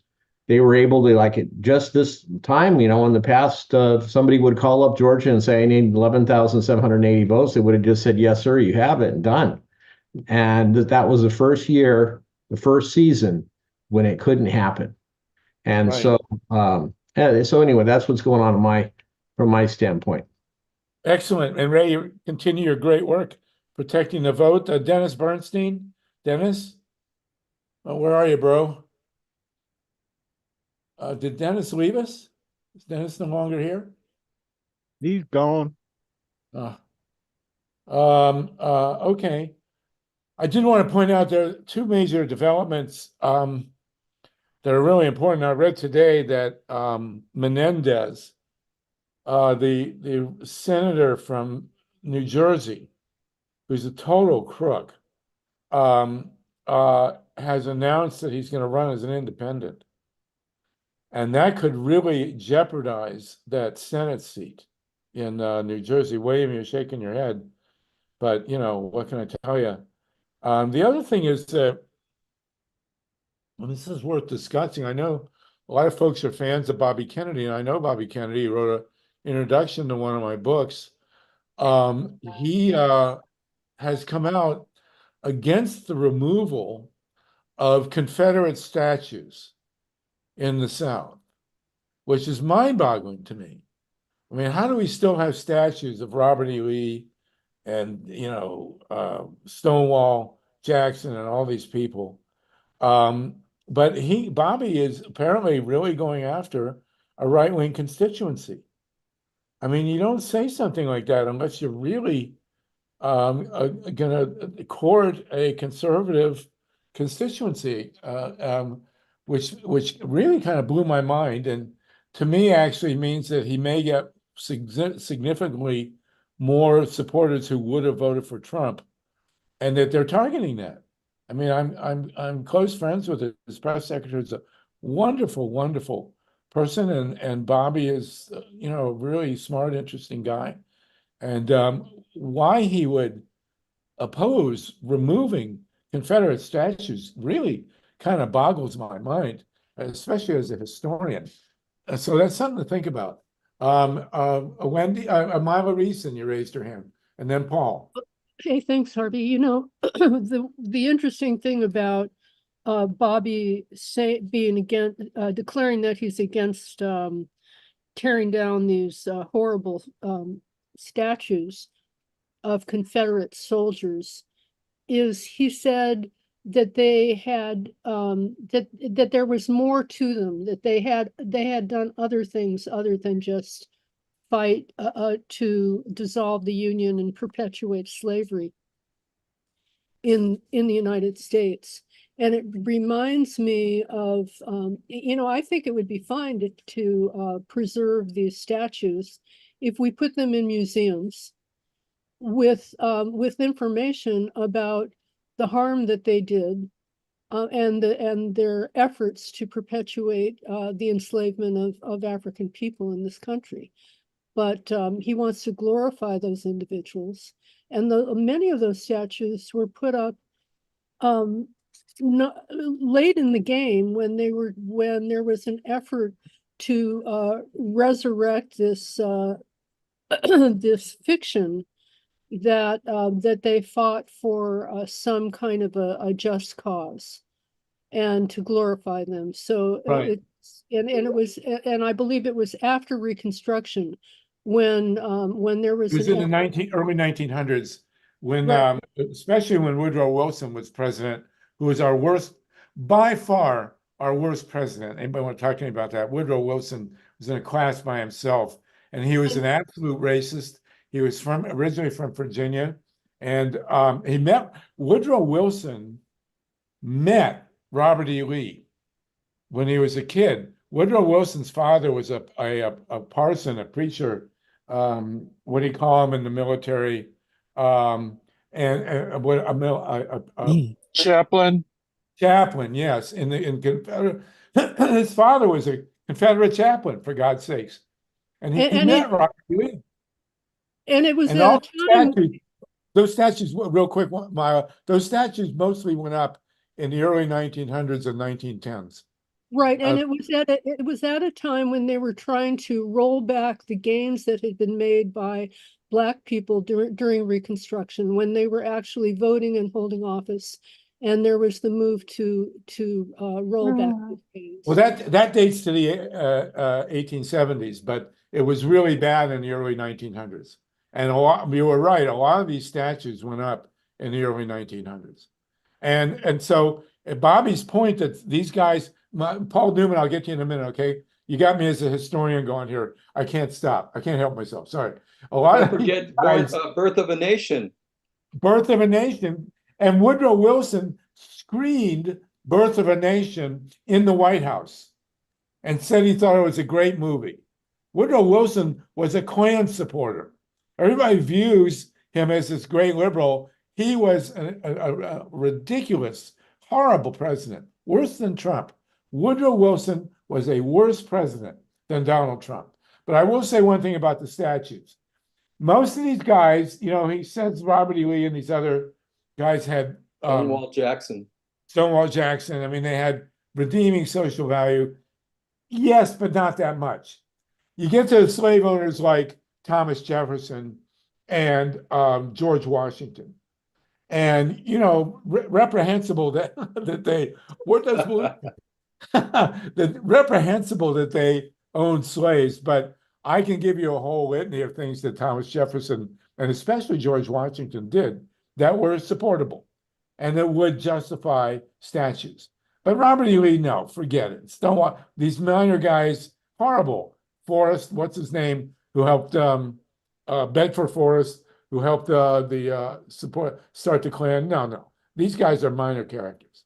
So you get an argument for Jefferson and Washington, but not for these other guys. I will say, by the way, and then I'll call you Paul and Mike, there's a statue at Connecticut and Florida in D.C. next to the hotel, in front of the hotel where Reagan was shot. And it's a statue of George McClellan. George McClellan was the first, Lincoln made him the first commandant of the Army of the Potomac. And he later had, a mixed career, but he was a Union guy, but he supported slavery. He was a terrible guy, George McClellan. And he ran against Lincoln in 1864 as a pro-slavery guy wanting to end the war without abolishing slavery. And there's a giant statue of George McClellan in Washington, D.C. That should go. Why is that guy taking up good space in our nation's capital? There should be a statue of, Harriet Beecher Stowe, or there really needs to be a statue of Harriet Tubman. That would be a great place for a statue of Harriet Tubman or some piece of abstract art. So it's not just the Confederates. I want to see George McClellan melted down as well. All right, I have my say. Go ahead, Paul McClellan. Yes, Paul Newman. Paul Newman.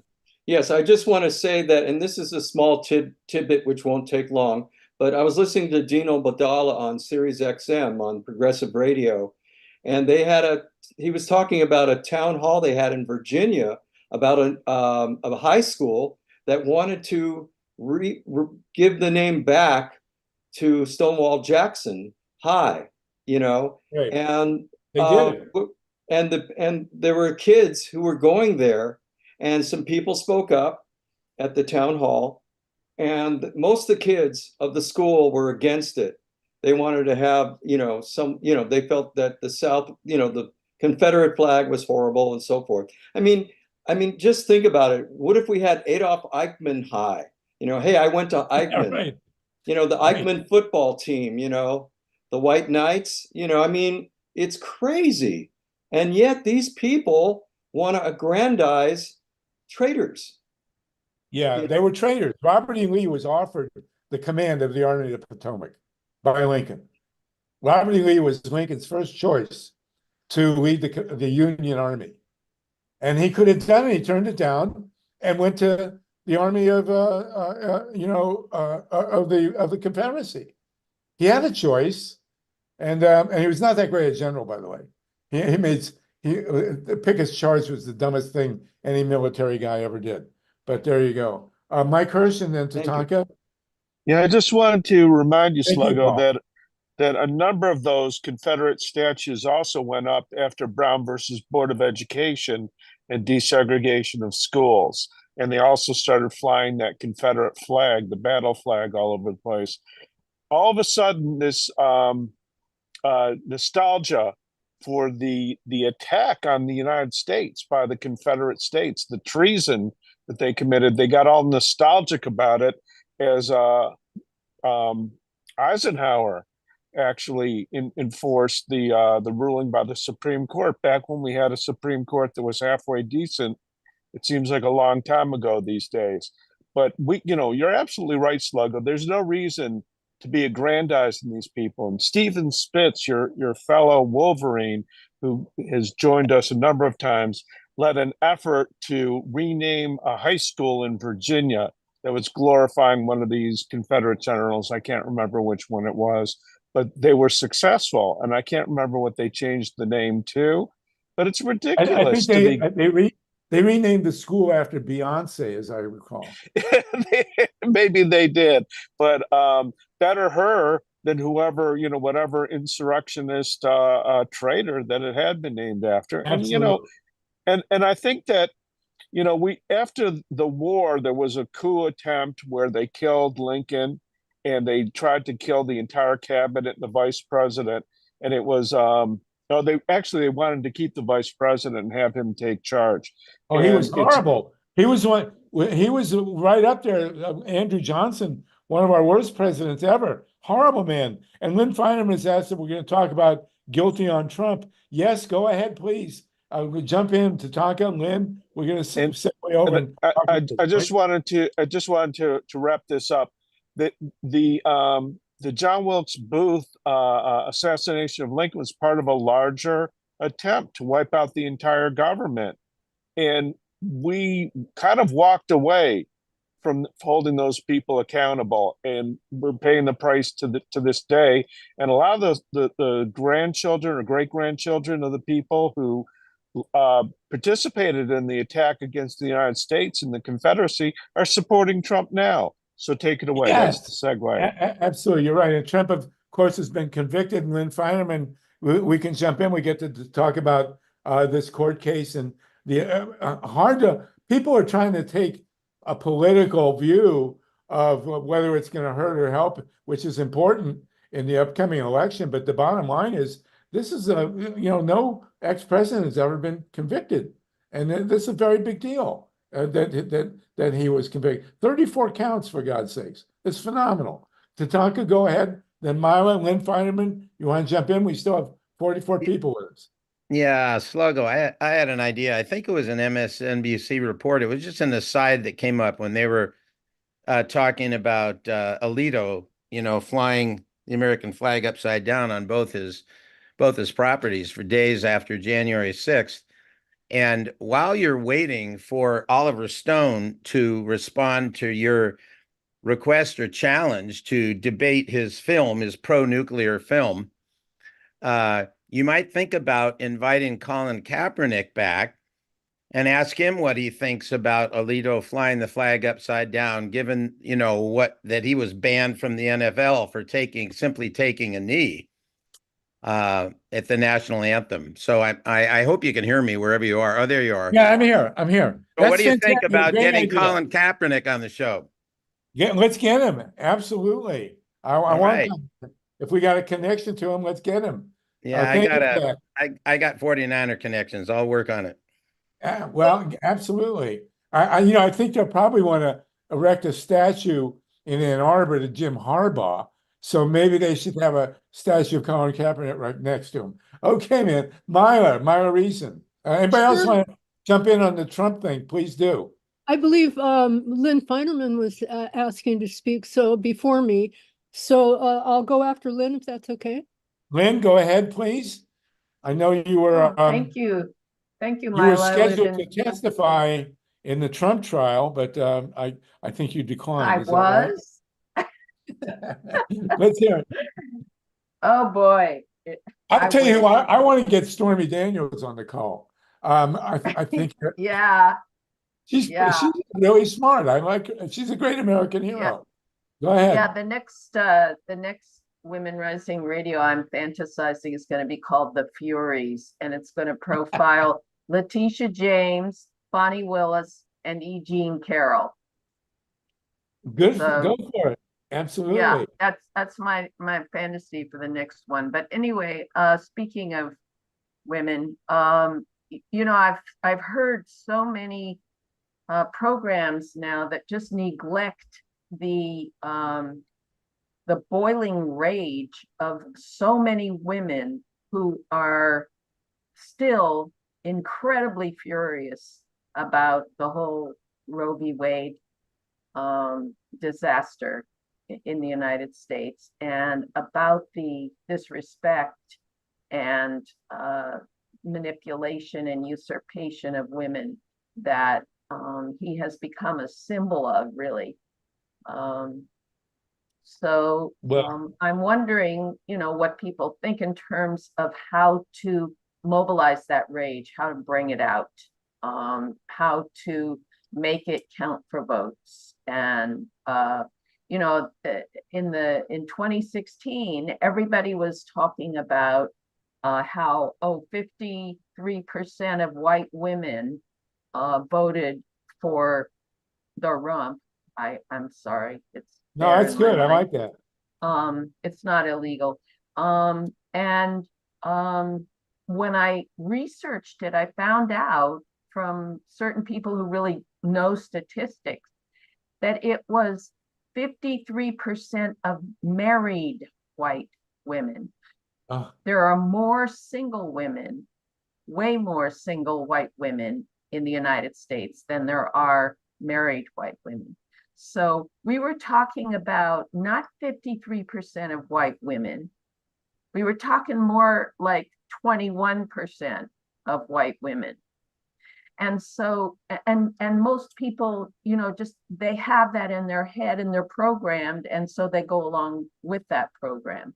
I guess what I'm trying to say is that I think we need to really look at the women's vote. We really need to look at women's rage. We need to look at how to mobilize that because women do vote. It's a parallel to this a meme going around that ANDREA MILLER has talked about, that there's this huge constituency of Black men that are going to vote for Trump, which is a complete myth. It's just not true. Yeah. So there you go. Maybe what's his name? The guy who was married to what's her name? The shoe guy. Anyway, what do they call him now? He's got one word, Yee. Yeah, Yee, right? He's voting. So there you go. That means all Black men are voting for Trump. It's ridiculous. Anyway, okay, Mila, then Wendy. Hey, we're going to go to 420. So, thank you, Steve. So, Lynn, you may call him the rump, but as soon as the jurors spoke, I started calling him felonious Trump. So, at any rate, I just wanted to say, to kind of tie this in, that we're so happy that this jury had a chance to hear the evidence and to render a verdict. But there's this other case pending in Georgia that was brought by Fani Willis, and I talked about it earlier, and I just wanted to provide a little bit more information. And that is that as I said before, the husband of the woman of the Democratic centrist who was defeated by this organizer, Gabriel Sanchez, who is an organized about a lot of issues, but did a lot of petitioning to stop Cop City and to give people in Atlanta the opportunity to vote on whether or not to allocate all those funds and to allow this horrendous complex to destroy a really important area, a green space in Atlanta. But I just wanted to give you a little bit more information. Terry Anulu, I don't even know how to pronounce it. Her last name is Anulewicz. Her husband, Chris, is an attorney for co-defendant Robert Shealy. And Trump's attorney and this other attorney argued at the beginning of the trial that the right to bring this phony evidence to trump up a case against Shay Moss and Ruby Freeman and to turn their lives upside down was a free speech issue. He said that every single count of the complaint, every single act relates to that political free speech regarding probably the most important election in 2020. the presidential election. So essentially he was saying that for some reason that the entire case that Fani Lewis brought forward should be dismissed because it was perfectly okay to destroy the lives of those two election workers because that was free speech. It's just outrageous. Wow. Thank you for that, Milo. We're going to go another 13 minutes, Steve. Thanks you. We're going to stay till 4:20. If you want to say anything, speak up or raise your hand now. And but it's been, I mean, time just flies by. This is another amazing session. Great to have everybody with us. Great to make the connections we've been making. Wendy and then Tatanka. Yeah, I was gonna I'm gonna close with a joke for my thing.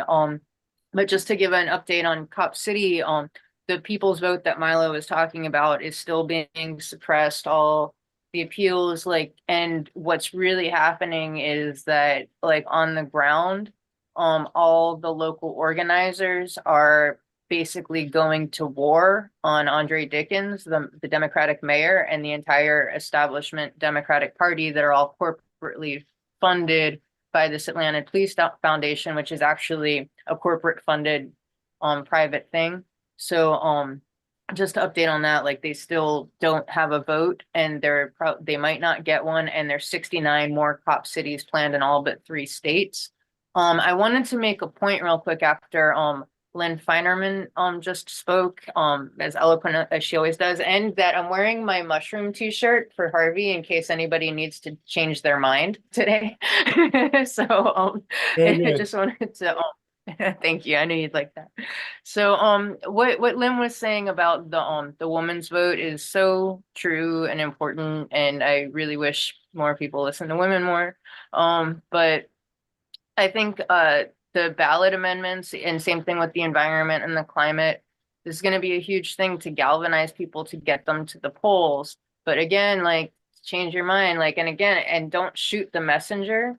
But because the consequences are so dire on either side, a lot of people are afraid that Project 2025 would come about slightly slower, but either way, like, if we don't have the young votes, and we don't have, and a lot of women, I'm telling you right now, I'm still childbearing age, like, we cannot keep watching these pictures of the children that we've been watching for 7 months. Like, people cannot vote. Like, if they're people, when they walk in the voting booth, they have to face their own conscience and how they're going to look at themselves in 20, 50 years from now if they get to survive that long. And people aren't going to vote for Joe Biden.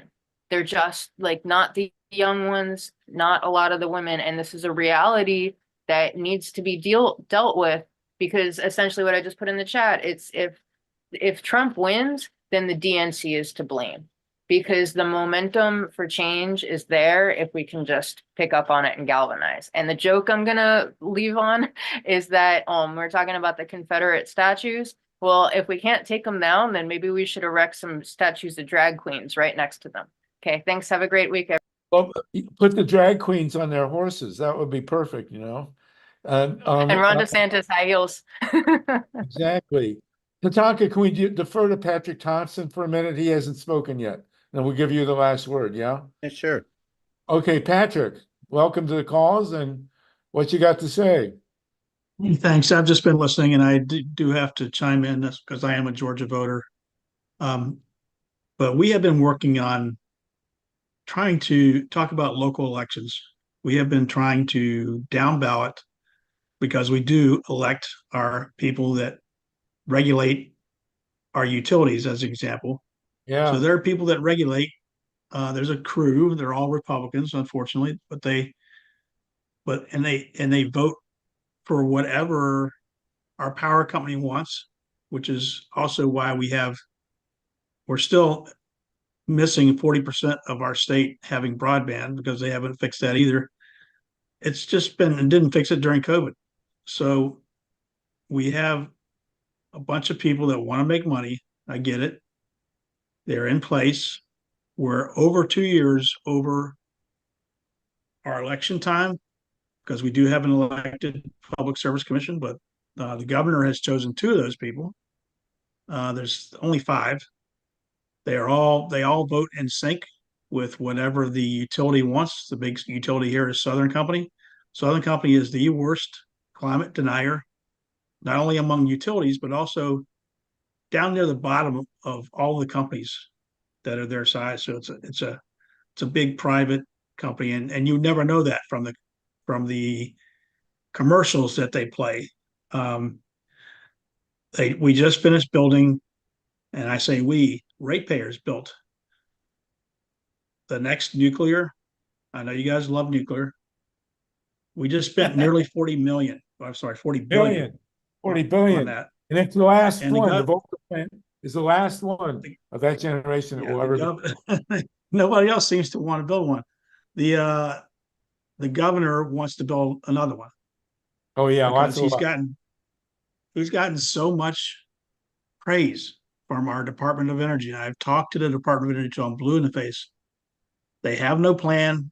They have no, like many industries, they have no plan for their waste. There's nothing on the books. We're going to end up with 30 years down the road trying to fix whatever they do. It's so much money that they already chose to invest heavily in natural gas. It's an electric company. Yeah, but they chose to go down the path of natural gas because they didn't believe us when we told them, you do that, it's another fuel, it's a worldwide fuel, it's subject to the ups and downs of the world market. It's gone up, more than they thought it would go up, and so they're passing that along to the ratepayers. I'm talking to people, not companies. And now they're going to pass along the nuclear costs. And it's going to. I'm just wondering when our community is going to get tired enough to do something about it. Well, Georgia economically is dead because 40 billion nuclear plant. They could go every solar in Georgia, in a heartbeat, and you'd have a decent economy. Thank you for joining us, Patrick. Glad to have you with us. I'm going to go to Tatanka. I do want to mention one thing. We were talking about the attempt to the killing of Abraham Lincoln and the coup attempts. There's a show on Netflix. It's a series called Manhunt, and there is one piece. There are a number of different episodes, and there's one. I think it's 7 or 8 part series on the killing of Lincoln by John Wilkes Booth and how they tracked down John Wilkes Booth. There's a really good actor whose name escapes me. He was in Outlander, and it's worth watching. If you guys like to binge watch Netflix, go find Manhunt about the assassination of Abraham Lincoln. And Patrick, thank you for that. I hope you'll continue to be with us. Okay, we're down to the last 5 minutes. Tatanka and anybody else want to jump in real quick? Raise your hand. Otherwise, we're going to go toke up. Tatanka, go ahead. Yeah, just 3 quick comments. In our weekly Zoom with Danny Sheehan on a Circle of 100 that we've been doing for the same 4 years you've been doing, we had 2 people, one during the show and one afterwards, who said they're going to be moving to Nevada and establish residency because they figure they can make a bigger difference to organize Get Out the Vote in that. And 2 other people subsequently thinking about moving from California to Arizona. So it's something to think about. Lynn, if you need a supportive man to brainstorm how to mobilize let me know. I think it's important. And, there's a lot of people that I've listened to that have this false equivalency between Biden and Trump, and I don't buy it. Trump, the end of the republic, et cetera. But I think those of us who know Trump and look at it objectively can see that he's a disaster as a businessman, as a politician. He just knows how to lie, and he knows how to big lie and mobilize people behind it. But the messaging might be something like, instead of him being, that bad, to catalog and list, if there's anybody who can take a bad situation and make it much, much worse, it's Donald Trump. Yes. And so if that's the only reason you'll vote for Biden or vote for the alternative, whoever it is, do it. Right. And I was really greatly thrilled that he was found guilty Because think of the alternative. Think if they had found him not guilty, what a message that would have sent. So this is really, I want to personally thank all the jurors, the judge, the prosecutor, who really did an incredible job on that case. I also want to thank Stormy Daniels and Michael Cohen. These two people have done a tremendous service to history and to journalism and to democracy. I mean, at great personal risk. I mean, everybody has to remember when Donald Trump is in the dock there, this is a mobster. This is like facing Michael Corleone, for God's sakes. Everybody knew these people were taking their lives in their hand to vote for guilty, and that cannot be understated. So I'll go. Yeah. One more thing, and thank you for saying that. If you want to have Stormy Daniels on the show, you should think about asking Michael Cohen first. I'd love to. Yeah, that's a great idea. We'll have them together. But as I've told you, I've seen Stormy Daniels perform, and she's in great shape. And I'm really glad that she testified. I wish she'd worn the Uncle Sam costume that I saw her dance in to testify, but that might not have gone over well with the jury. I don't know. William Graves, and then we're Steve. Thank you for sticking with us. We still have 37 people with us. For God's sakes, it's phenomenal. Okay, I was in the New Jersey Public Defender's Office for almost 20 years. At the end of my career, I was on the squad that did nothing but death penalty cases. And you have Donald Trump to thank for his conviction.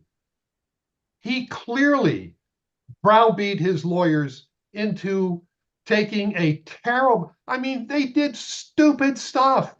They challenged Stormy Daniels, never should have done it. They challenged the fact that the Access Hollywood tape was a big deal. We all lived through that.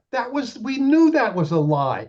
And when the jury asked for David Pecker's testimony and Michael Cohen's testimony on the same points, you knew that they were merging and blending the testimony of David Pecker and Michael Cohen to put together what actually happened. So thank Donald Trump for his conviction. Well, yes, we can do that, and that's about the only thing I'll ever thank him for. But listen, and I will mention, by the way, the first pronouncement of the first thing he was going to do was cancel offshore wind. That's Donald Trump's primary agenda. And I'll remind you that the first day of the Trump dictatorship, he will kill all the Palestinians. And the second day, he will kill all the Jews. So this needs to be taken into account. Hey, another fantastic session. 35 people still with us. It's 4:20. It's time to turn into a pumpkin, everybody. We will see you next week. We're going to talk about Pacifica. We may have a great congresswoman with us, right, Mike Hirsch? And thank you, everybody. Fantastic. Great to see you all. No nukes. We brought together some really important organizers today. Very, very productive and very important.